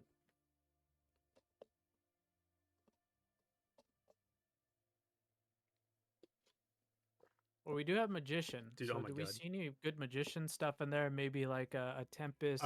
Flying Force Hades, possibly? Yeah. Tempest Hades. Looks like that could be pretty nasty on Fine's side there. And it will most likely only be 2 Hades, because it's very expensive to make that thing work, but I still think even just 2 Hades will benefit from the Magician very well. And Draier maybe does. Do you think he uses the Zeuses? Oh, he could. Yeah, he could. He definitely could. It is a classic choice. Just a Zeus circle with a magician. It's crazy DPS. Yeah, we might see that. Yeah, especially if you get a APS or something too. Oh my goodness, APS Zeus Magician Circle is one of the best things in the game. Oh yeah.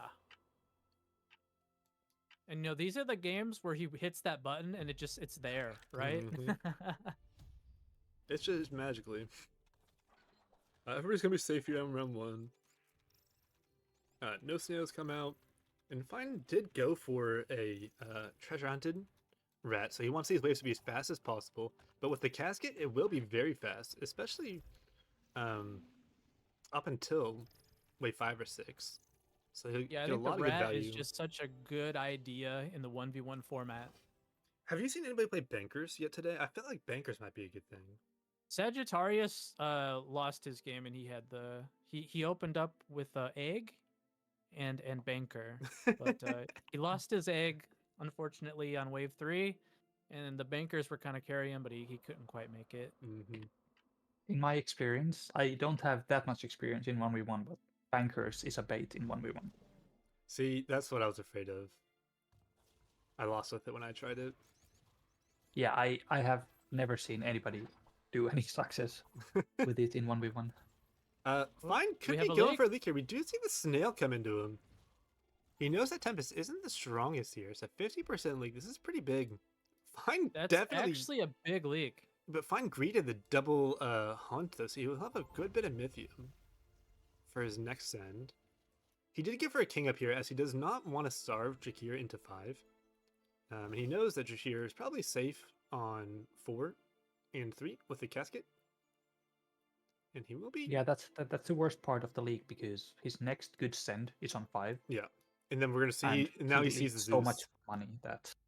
Yeah, you see that Zeus, you know that the big scorpion is guaranteed to die. So even if you do get some leaks, it's not going to be anything too crazy. Fine has dropped the canopy here. We'll see if this tank's too much. We'll take the split once it comes in. The Tempest should be fine. Drac did get the snail, but that's only because Fine wanted to income. Adds the king up as well. Tries to get some of that regen back. It's actually a hard position for Fine, because he's super weak here on 4.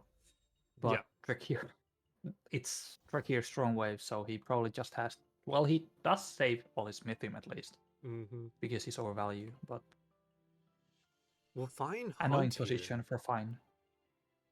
He's got a very weird amount of gold. He can go for another rat and maybe hunt one. He can sell a couple of these looters for another Tempest. He has rerolled instead and actually found an infiltrator, which is gonna be very good for him up until wave 7. And he did drop the Hades. He dropped so the Magician Hades dream is gone. Oh no. Flying Force Hades with Magician is one of the scariest things to go into. This bazooka is taking very well. The concert as well is going to be fine.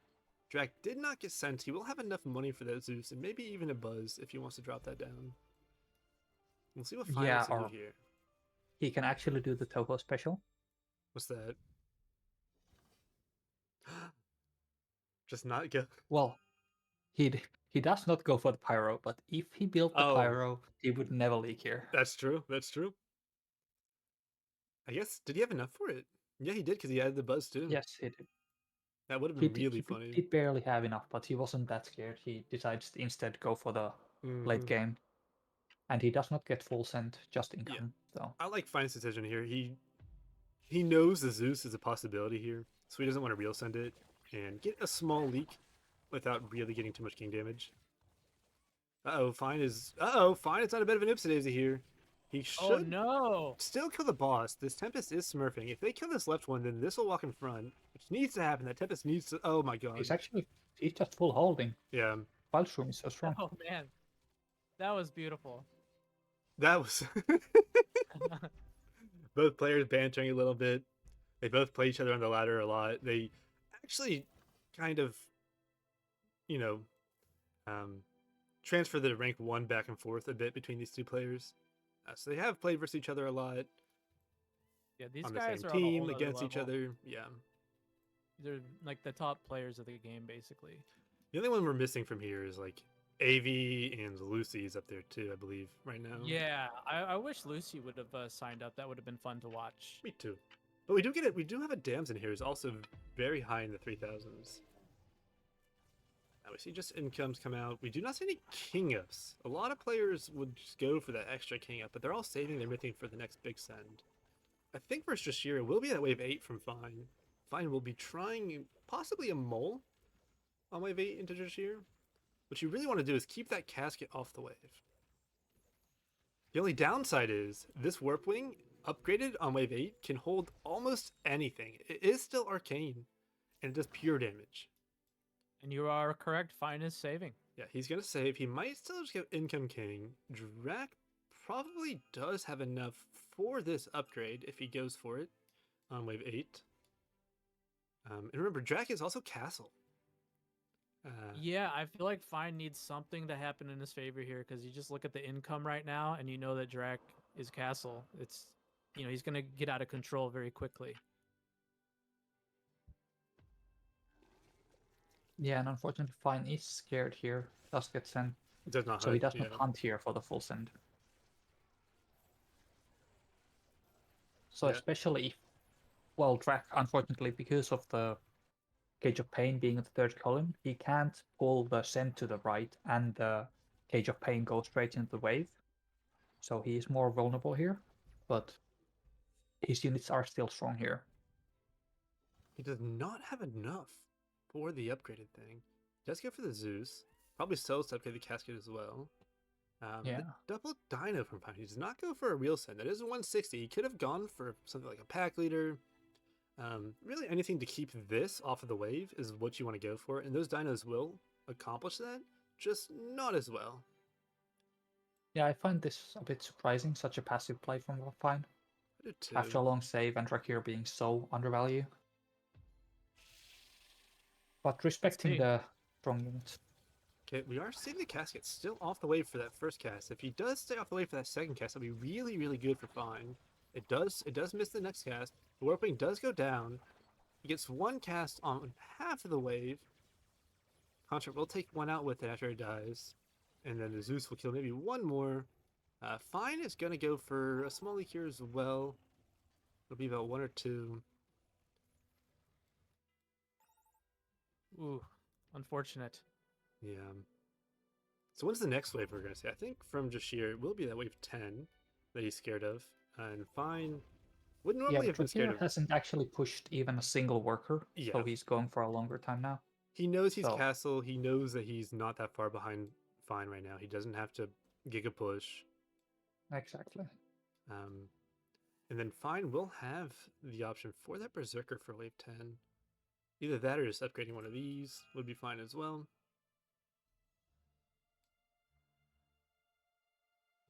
Yeah, Fine is looking completely fine for 10. Yeah. All of his units are good Pretty for good, tank, pretty good. except Good maybe tank value. infiltrators. And, I mean, yeah. good tank value out of these, good damage value out of this. Rats have both good tank and DPS. He's already got the King Yes, Claw. Yeah, great typings for 10. That King Claw I really like because it is a very good tank all the way up until 14. Now, if you're fine right now and you see plus 105 on Drashir's board, like what would you do? Like, would you actually go for it, or would you just try to income? It's tough because Test you it. know he's overbuilt, so you can starve him and keep him at that 10 workers, or you can income king him and try to outscale him a bit because you do have more workers yourself. But I think fine, he did go for the income. Okay. Yeah. But yeah, Drax not the greatest here. He's plus 20. He's got 2 warp wings. Not the greatest tanks in the world for the wave. I think he'll still be fine though, which I don't like his name being fine because he's ruining it. Oh, does Doof want to join too? I think so. Yeah. And we do see Drake going for the king ups as well. Yeah. Deciding can't leak fine. Fine instead going for the full send. But I mean, even still, without the again, just Berserker, income. I'd be scared to send fine here without a mole. Yeah, but Drake here also just easy holding. Yeah. Weird. Again, fine. Again, not fully committing to the send. Just But does only Fine incoming. go for 12? Nope, he I goes thought for it was going to be 12, yeah. Yeah, I was thinking, does he go for 12? You see the Doomsday. So Drashir's looking half decent on 13 and 14. Yeah, I don't think I was taking embargo because you see the Veda and you see the Doomsday already placed. I feel like it's a... What? What? See, if it was me, They this is a both take 12. embargo. This is a 12 all day, right? You see so much impact on Drashir's side. You know he can go for those pyros, but doesn't have the greatest tank value for it. I don't know. Yeah, I also thought 12 looked like a pretty good angle, but the waves go pretty fast. Like, maybe there's not enough time for the Mythium. There's probably a lot going on in their minds right now.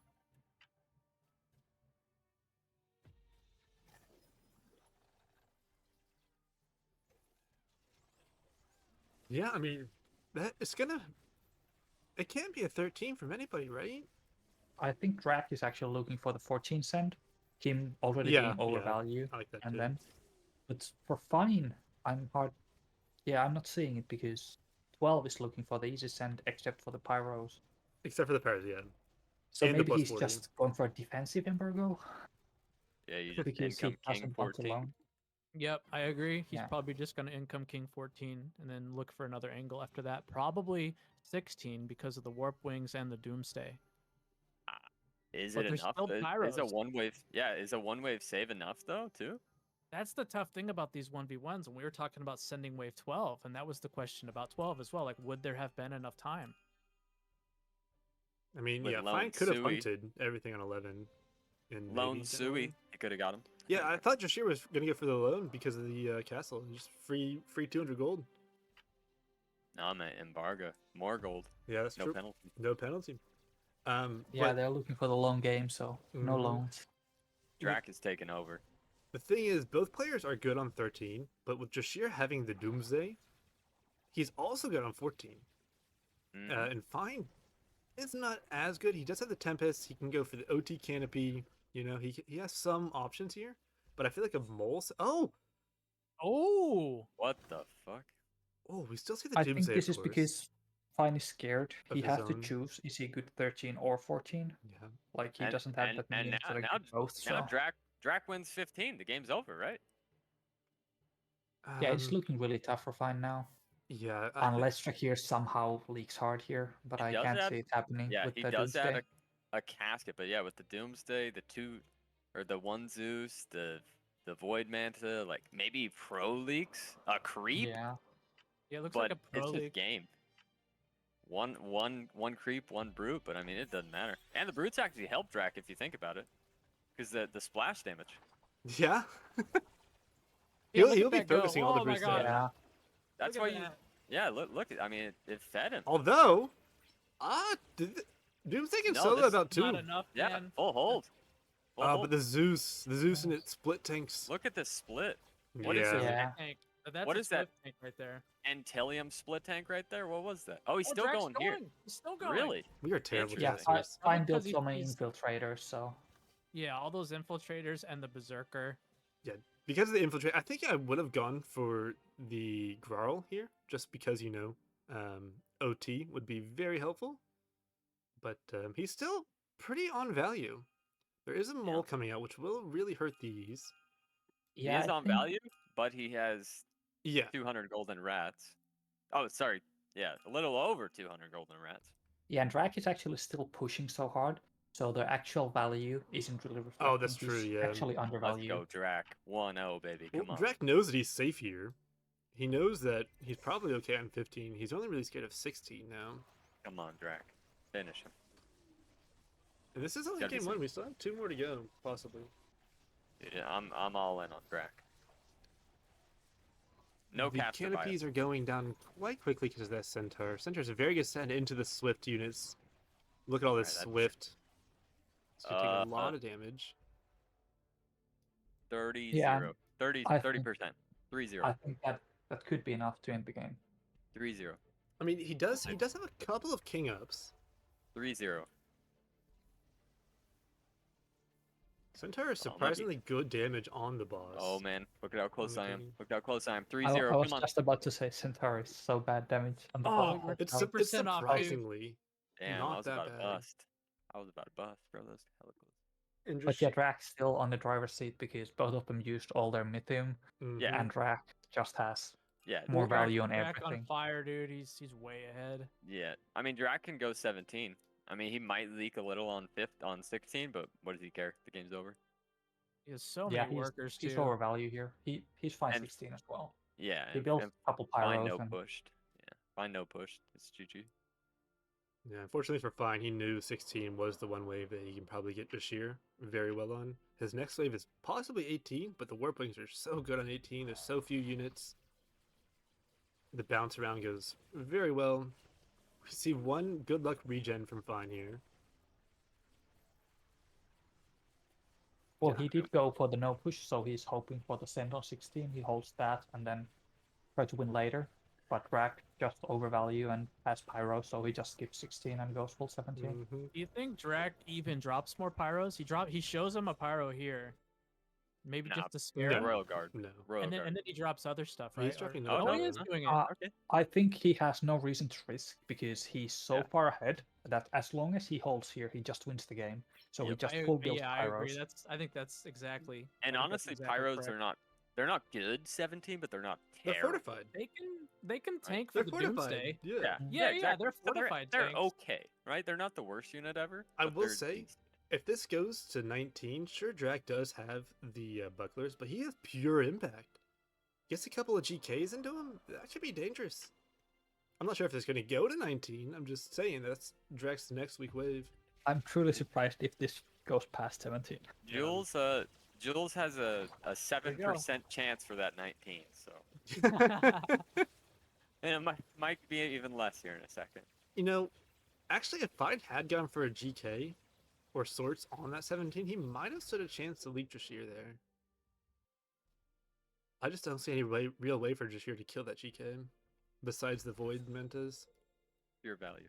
Pure value. Yeah, I mean, For it's value. 6% now. It's just so far behind. He just has no wiggle room to do anything. yeah. Yeah, he's wiggling. Back That's to, when you get rid of the King Claw here. back to the boardroom. Do you, good luck, do a Infiltrator? No, I think he's going to surrender. I mean, he's got 300 Looks gold. like- What do you do with Come it, on. though?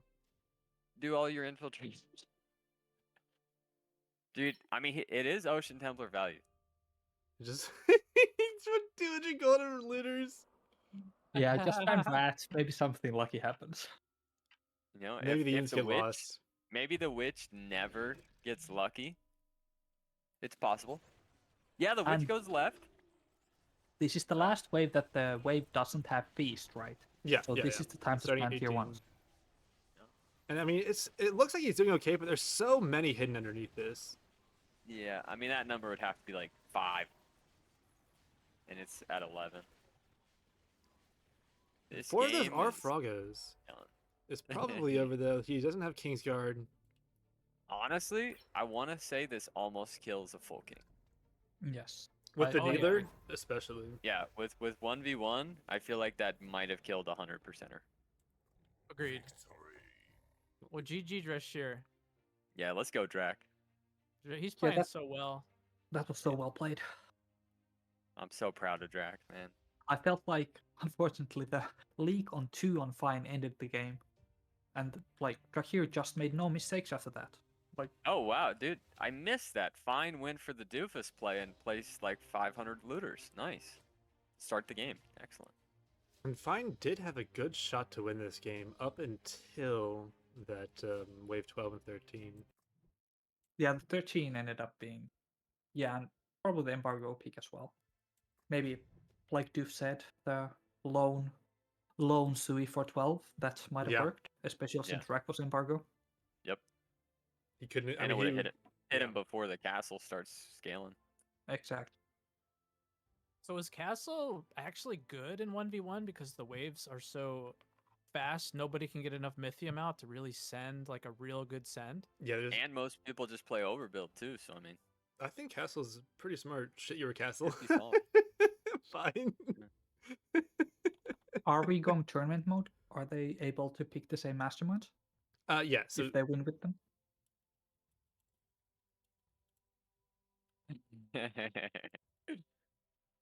I want to say Toho had that in the rules. Yeah, but it then is. it's and then very Fine confirmed small. it before we started this. Yeah. So they cannot play the same mastermind. Fine Yeah, can, yeah, so- but Drac can't. Yeah, but Yeah. Drac can't play Yeah, Castle. Drac. Yeah, and good on Toho for confirming. Yeah, so there's no silly business. Yeah. Easy. No Alright. silly business. And I told the losers bracket that they can keep playing if they want. Let me update those real quick. You guys take care of the game while I figure this out. Intents to beat Intilium. Let me get the bracket. Dude, this has actually been really fun. I think so too. I think we probably could have gotten away with 2 or 3 games each. Yeah. As they are going pretty quickly. And then we're still waiting for the Penny turn game to finish, unless he's already. Penny's in Alright, what do we chat got? right now. I So we have assume double he's greed this done. game. Ugh, nasty. Drac here with It- the Sakura possibility.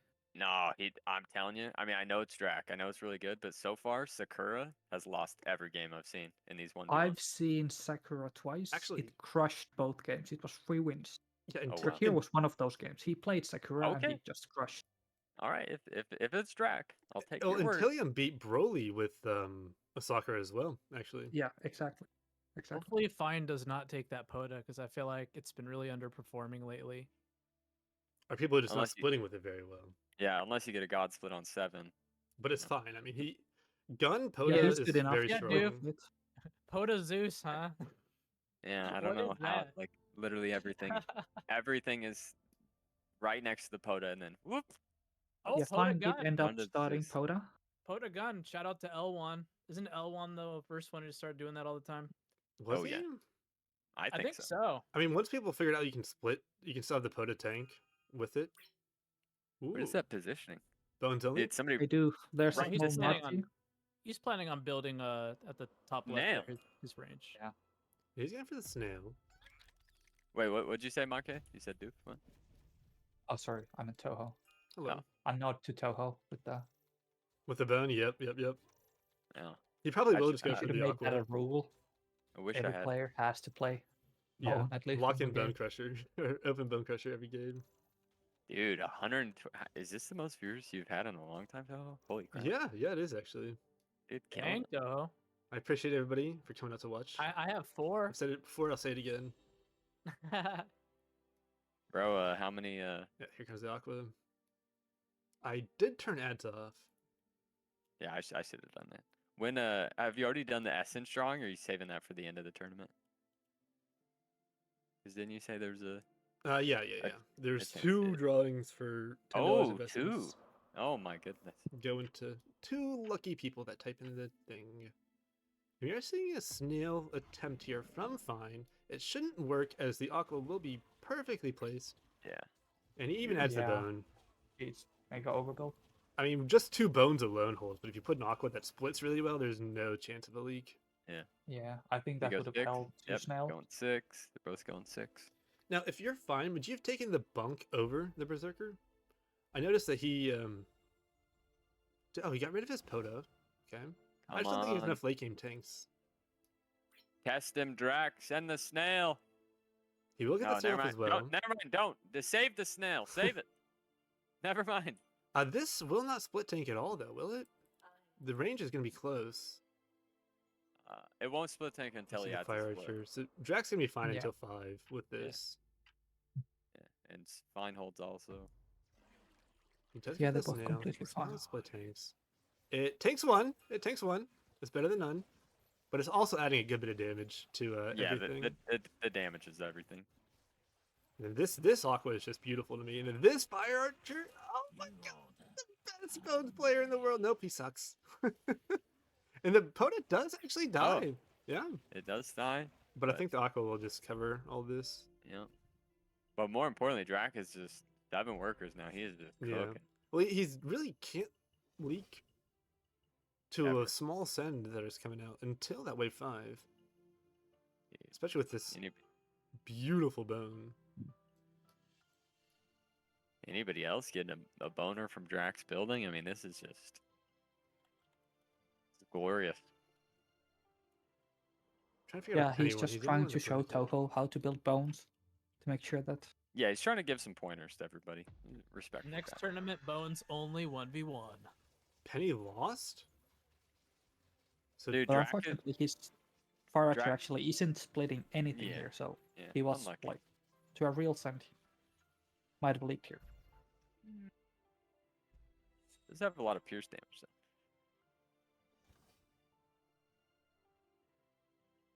Dude, Get Drac, back on value. Drac is in the next Nova Cup is just gonna do like a challenge to make it fair for everybody else.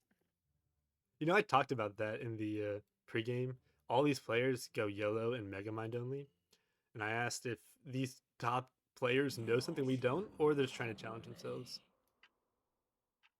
But it looks like Fine could be full sending on 6. But here doesn't have any good units for there.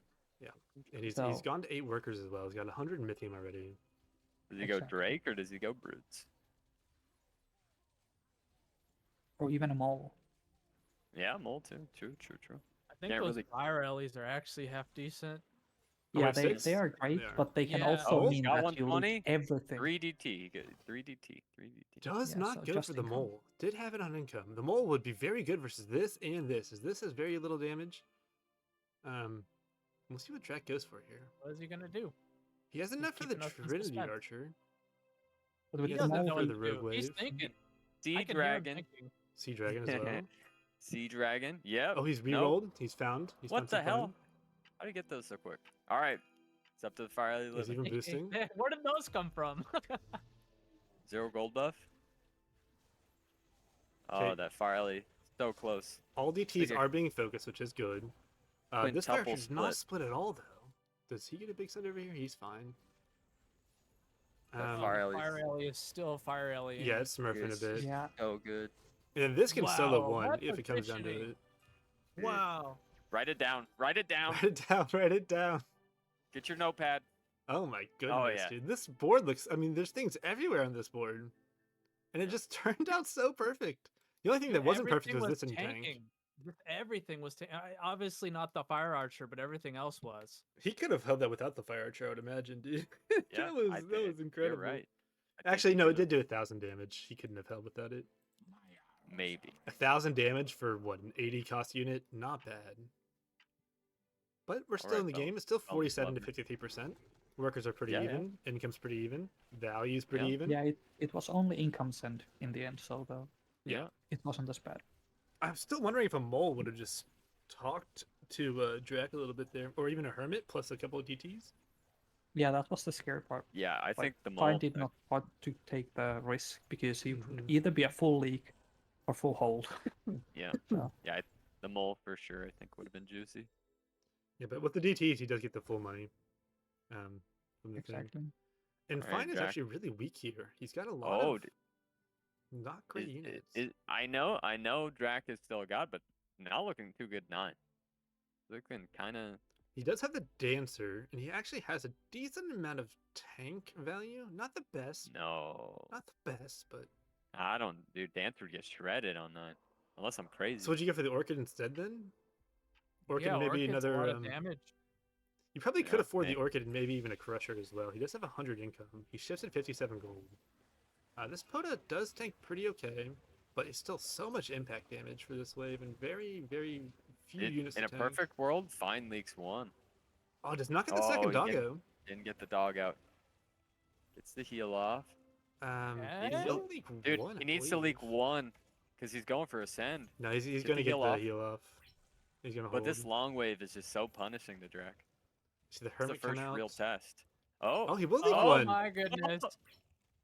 No, Oh, the no. Poda. So he's not going to Alright, get the. here we He go. does get the 60 on income, and he goes for a Fiend instead. Hermit Fiend. Oh no! Oh. What's he He doing, went for the Drac? daff. He does have enough for this and another Crusher if he wants.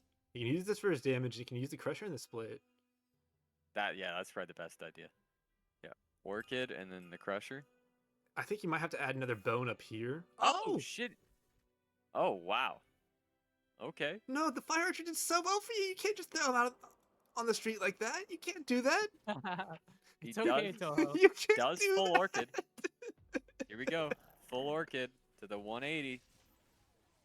How does The that Fire DT Alley- did take 1 or 2 shots. Hurry Fire Alley up. is Oh, it's dead. going to no. die. Oh shit. Orchid is still on the left side smurfing a little bit. They will walk into the Daphne instead of the Orchid next. You're going to see a small leak here. Is it bad that I want to see Drek here lose so we can go into game 3?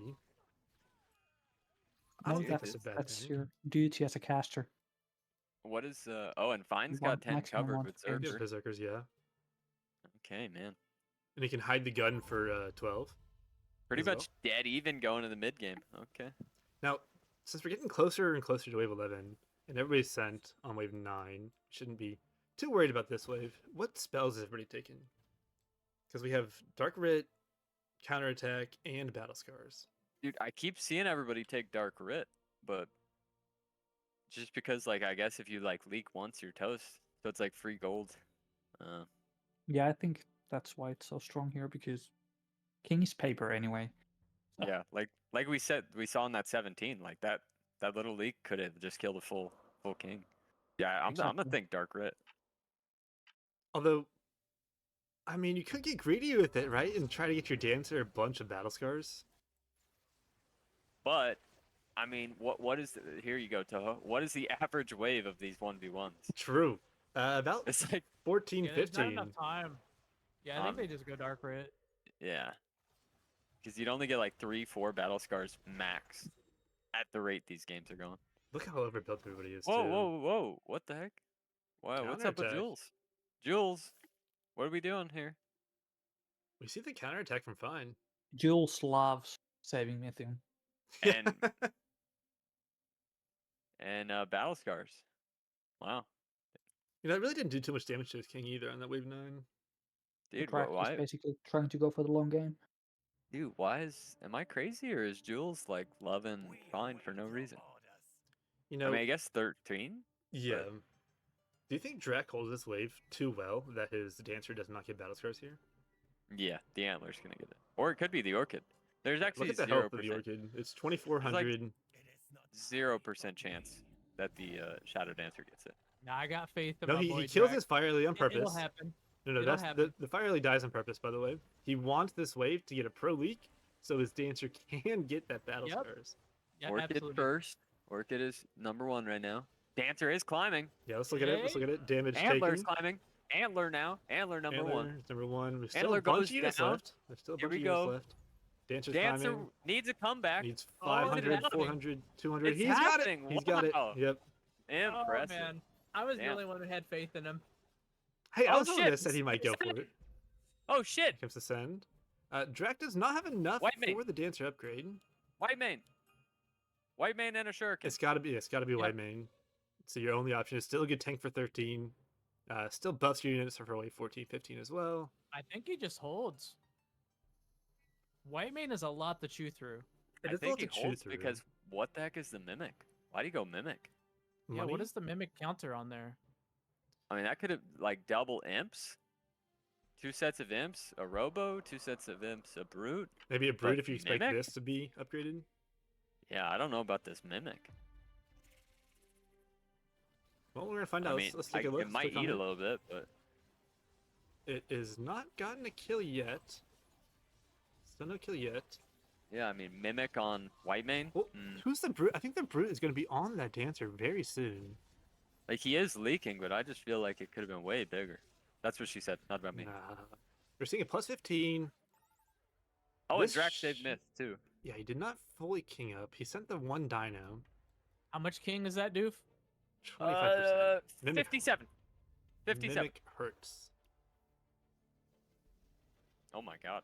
Damn, that was way more than that. Man, that is a paper king. Yeah. I Telling mean- you, Dark Rit. Drac even has a couple of attacks up there too. Oh, White Man got the battle scars. Yeah, Yeah, and he won't be getting the battle scars for the Shadow Dancer for a while now. Yeah. Probably maybe 14, 15 as that White Man will die very quickly. Or quicker. Yeah, but it's going to be really tough trying to like kill all his front Wow. line and then make the Shadow Dancer tank enough. What do we think about this? Usually when you see the gun either in front of the Poda one, right? That's where you see it right here normally. No, that's pretty normal where he has Yeah, it. that's Well, the L1 then- split. Okay. Yeah, this is the safe. It's the safe one. The Poda does not tank anything here. I think that Buzz was added just in case. He felt like he had enough value. The Poda, you are right. The Poda on 14, even if he sells the Buzz, it's not going to be that great. It needs to tank a lot. This is only real. Oh, he does have the casket, I guess. And he's going And- into Draier again here. Save for 16. Save for 16, Drac. Yeah, Go for the kill. Draier hasn't pushed at all, so Oh, income. just income. Yeah, it was He- either he- save or income, but he's afraid he's weak here. Well, he's he's got- really weak here. You got the Dank Mage Real and quick. the Dancer on the White Mane. It's not bad. Question is, does his tank value enough? He actually Drac- has not put Drac down the holds. Trinity either. He still Drac has that holds. Trinity in the bank. Are you All guys day long. sure? I'm not sure. I What mean, are his good units here? I guarantee Drac. Dancer's holds. his only good unit here. 20 Oh, and the bucks. Daphne, I 20 bucks guess. says Drac holds. I think he might die here. 20 bucks says he holds. Well, he has value. He has so much value. 20 bucks. What are you gonna pay for Maybe not the down. two essences? So 5 subs. It looks like he's gonna hold. I mean, Yeah. it's a big 340. He saw success at the Mimic Dread- last time. He's Dread gonna Knight forget. with Dark Mage. Oh, look at the pull. Whoa, that. It will pull go was into his crazy. Daphnes though, and Oh, into the Dank Mimic's already Mage. dead. Mimic Yeah. got sniped. But he's killing all his backline. He's killing the Daphnes. Yeah, but he wants his Look at dancer to Dread Knight, dance. yeah. Yeah, that's true. It's actually good. It gives him more dance. Dancer is And not he's very got focused. one It's, dash. it's onto the fire alley instead of the Dancer. The backline stuff. The That's Venmo fine, or That's fine. I'll just take PayPal. Madsen Jacob 120796 @gmail.com. I mean, this is That just a was a giga great hole. hold. Is this the turnaround for Drac? Is he back? Dude, 16 now, right? Yeah, I didn't I mean, realize still- that Jules was so. I mean, Jules barely gave him any percent from that though. Dude, I'm telling you, Jules is like tickling Fine's butt for no reason here. I don't get it. Fine did push kind of hard for this wave 16. You've got to imagine it's the 16th then, right? So much impact. I And think it's Jules like also does not take the battle scar stacks into account. that's true. Ah. Is it a 16 race or is Drac just income again? Well, Fine will have the Phaedas and the Azaria, which if it tanks, it's still pretty good on 16, and the Vulcan as well. Plus the casket. He'll have- you can't. He'll have discount another the casket. Orchid. He can't kill his damage next wave, so he needs to fix that. Do you think the Mimic was the wrong send there? Because it was Every time, 360. You yeah. could have gone for, I don't know, Ogre Mole. Centaur, Ogre, Because the Mole would help with the Daphnes and real. really. Yeah, I just a lot think of even things. Easter are better because he doesn't have that much Wait, magic. does on him. Drac leak here? No. No. Yeah. Never. He definitely Another guarantees stack his for the battle Dread Knight. scars. Yeah. Yeah, another stack. Yep. Fine's going back with the Mimic again. He believes in it. He does believe in it. Let's check the values. Fine's a bit under. Drac is a bit Alright. under. Yeah, Orchid. I just don't get the mimic. He sells Well, it. it is going to the right side, so Orchid. it's eating a lot potentially. Oh yeah, look at all those shurikens. Well, you know Drac I'm is going to above. go for pure orchids here, so I don't think the Yeah, Mimic is too bad on this wave. You know, I will say sometimes I'm scared of doing orchids because then it sort of like leaves my Dread Knight without tanks. Yeah, if you boost Yeah. everything. Well, the But White I Man should think survive because long he has enough. because how he has the split on the right though, I think it's fine. Yeah, and the White Man True, will definitely true. live long Yeah. enough. The two orchids might tank the right side. Who do we Yeah. watch? I'm going to watch Drax. Because he's the most under. He's got the lowest king. Yeah, well, I mean, theoretically, Fine can't die here even if he takes King. He's got some attacks upgrade. Theoretically. He's 400 under though. Fine's Yeah, But he's he doing does great. Easy, He's easy just hold. holding. Easy Is this hold. pretty good? But I so think is Boon is I more think easy Drac is holding. holding too. Yeah. Yeah. Dancer's still alive, but there's still got a lot of units left. Mimic does get He's sniped. just gonna hold. Easy hold. This And Dancer, another dude. stack. So bad news is Fine has more workers. Good news is the longer this game goes, the more that Dread Knight battle scars Yeah, I just wonder is what his cooking. attack speed's at now, because once you get the Dank Mage, that's what, 25% as well? It's very high. 35%, yeah. 35% with 4 battle scars. That's almost 50% attack speed right there. So when's Yeah, the next send? Is it 20? 14%. I feel like 20 is looking like the next I good think- send. I think And the Drac has to problem- force a 19 though, because Yeah, Fine's 'cause got the. how do you leak Fine on 20? How do you leak Fine at all? This build is BS. I think 19 you can get him. He really is not that great at 19. Yeah, and the Bro, this values is- are not enough on 19, I think. So 19 is gonna be the send. And then Drac still has his Trinity Archer. He can put down the Trinity Archer and then just go full tanks for his Dancer. Get the Rogue Wave up as well. Although I'm not sure if he wants that Rogue Wave because it is getting sniped every wave. Or even another dancer for 19 and just tanks. Yeah, Because he does have the Daphnes, like boosting all the all the DPS. extra units. Yeah. Nobody really has enough Bithium for this 18, I Is- believe. is Drac this did the full longest- shift. Oh, Drac Yeah. full shifted here. Fine, Oh, thanks, he's he pushed. baited. He Yeah, baited. it's a He good Oh bait. baited. no! Oh no! Bro, I was about to say, is this the longest game yet? And then bam, Drac baits. Oh, I love Oh, watching my Drac goodness. bait. Although, let's be honest, Drac is still 1,000 under. This is Yes. 1,000 under, so It's It's it's not. really under. Yeah. it's not a guarantee. Like, yes, he Will looks he really boost good. the orchids? That's the question. I feel like if he boosts the orchids, he will hold. Yep, there, And there he it does goes. boost. And Yeah, I add think one. he holds, man. That dancer, even though it's 18, it's gonna dance. And the boosted orchids, they're so insane here. He has enough for another Orchid as well. He sells a bone. He can actually sell a couple of bones for Yes, another yes, boost sell- Yep. as well. Yeah, Yep. because the listening to you. bones feast. Yeah, the bones feast. So you really don't want There that is many no, bones. there's no DT, there's no Kraken coming in. Those Orchids will kill one or two of the things almost immediately. Yep, here we go. This probably game. Get one down One. already. They still have some shurikens left. Kind of The split a little Dancer bit there. is still not focused. That's good. Here we go. Sniped a witch. A witch got sniped by the aquas. Wow, he only has like one Aqua. Really doing it. Dancer He's is gonna leak, but how much damage Does he does this do? die? I think so. Yeah, he does I die. think Is there 18's 3 gonna underneath kill him. there? Barely. Is that 2 or 3? Two? I think this baby leak kills him. Oh, this is so close. It's so close, dude. If, he If pulls that- this off, Oh, and they didn't line up. They didn't line up. oh no! That could actually matter. They did not line up. might He's gonna win. hold. He might have lost to the He's lineup. holding. He's Yeah, holding. He lost to He's the just lineup. holding. Oh, I hate that, bro. yeah, he's Can you sending back. explain that? Because I Fine Dude, should be what the a one. bait! What a bait play! You said me to explain? yeah. What do you mean by the lineup? So, so you see the gate, right? Yeah. A lot of the times, and this is what I complain about with gates, is sometimes the units all line up and they're all horizontal. In that case, the whale chief with low HP was in front. Then about a tile behind was the other whale chief, Oh. and then about 2 tiles behind was the witch. Yeah. So they're in like a vertical line instead of a horizontal line. So that And first one gets sniped it- right that- away, does no damage. exactly, yeah, that damage matters so much. And this So could be a I race mean- situation here, though. Wait, Sorry to cut you Drac off, is but down 1,500. Holy crap! Drac Yeah, is he's full full push. suing for this. He's just gonna try and race him. Yeah, he's just His gonna hold. typings are so good, so I think he delays. Long But time. look Might at this. even hold. This Azaria is pretty dang good. Caskets are on the wave. They will reduce the attack damage of And this wave. does Fine even die? Does Fine even die to this? Yes, He does. he does. I Are think he you should have full time. sure? I mean, he's got AOE and Those are all really low. Oh my god, Oh, Drac that is holds. true. Drac is holding. Yeah, Drac holds. This is close. See, they lined up a little bit. That second one. He's got enough AOE and attack damage. I'm pretty sure. Those 3 are really low. He's alive. He's living. Yeah. Ooh, he is alive. Well, we're looking at 21 plus. Yeah. That Dancer, dude. I think Fine's taking it.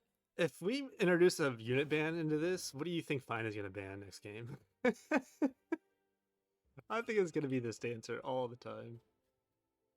Okay, Adams beat Turnix and Intense beat Pakistan. Let me go focus All that right, real so quick. here's what we've got. Now, Draier is gonna leak on 21, but he's gonna take forever. So does he leak more? Oh! After in comes Shaman. Ooh. Now that's fancy. Oh my god! And he is really under. He's really under. But he's got 4. He's got the Daffs. He's got the Orchids. He smartly sells everything. Oh man. He's only minus man. 1250.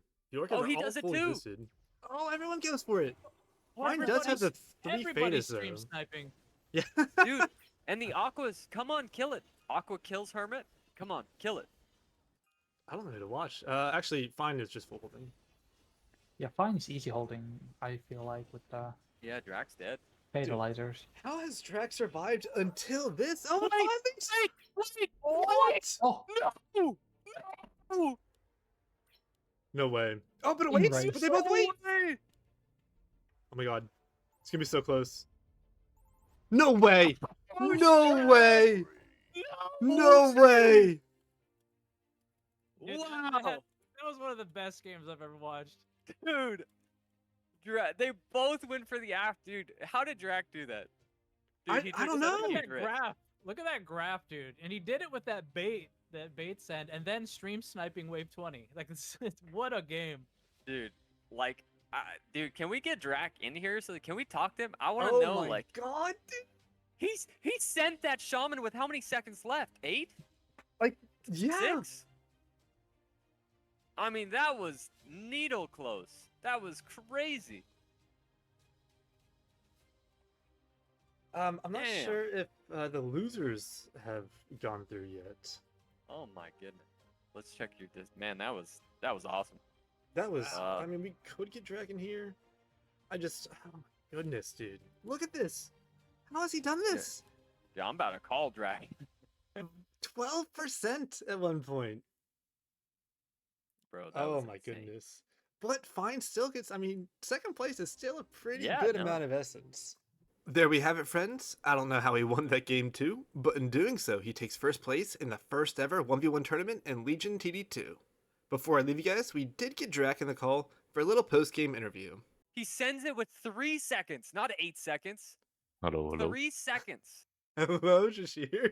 He Oh sent my it with God. 3 seconds. Bro, how did you just saw your value or what? That was crazy. Wait, what? Oh, the shaman? The shaman. You sent that I like mean, last second. I mean, I think both me and Fine knew we sent shaman like while 19 was still going on. That was Oh my god. I mean, he was had already planned. 4 Fadas, I believe, too. Like, you would think that he's just gonna... full Yeah, I hold. mean that's the thing. The game was very starved, right? So his build is like all damage. So if he doesn't kill the boss, he leaks faster. That And was insane. luckily for me, he didn't kill the boss. Oh my goodness. And then Do you you held on for just long enough, too. Yeah, it was pretty crazy. I mean, the battle scars paid off. Like, You know, there they was didn't so want much you to go value. for it, and I said that he's gonna go for it on that dancer. And it Yeah, paid off it's so well. It's so juicy. I was the only one that had faith. They were like, it's not even going to get the battle scars. The antler's going to get it. And I was like, he'll find a way. On wave 11, he will find a way to get battle scars on that dancer. Into his the fire wave alley so he doesn't 11. hold. That wave 11 was crazy. That perfectly killed everything. So Mhm. died last. Oh my goodness, Shashir. Well, did you enjoy the tournament, my friend? It's fun. And it was a little odd at some points with confusing who's casting, who's playing who, brackets and stuff, but What about that bait play that you did? Do you feel like had he not gone for it, that you would have lost the game? Oh yeah, totally. I mean, if he goes 19, I lose every time. Do Thing. you That was a beautiful play. devil's advocate, do you think if all the creeps line up at 18 at your gate, do you think you maybe die or do you not think that happens? Oh, you mean like maybe? I don't know. You had I like what, didn't- 12%? I didn't pay 9%. attention. Yeah, maybe if there's some RNG, I don't know. I could see it. Oh, 9% is like 2 hits from the 18 grapes or something Yep. like that. No, So we can check real quick. You had on 18, you had 54 went down 54 to 9. went down to 9, yeah. Oof, that's so close. Well, that's it from me, my friends. I hope you enjoyed the tournament, and I truly want to thank the viewers, the players, and the casters for making this one of the most fun times I've had in Legion Tower Defense 2. I'll have the losers bracket games in an upcoming video. As you may have noticed, it took me a while to get all the different perspectives and edit all this together, so I wanted to get the winners bracket out first. See ya!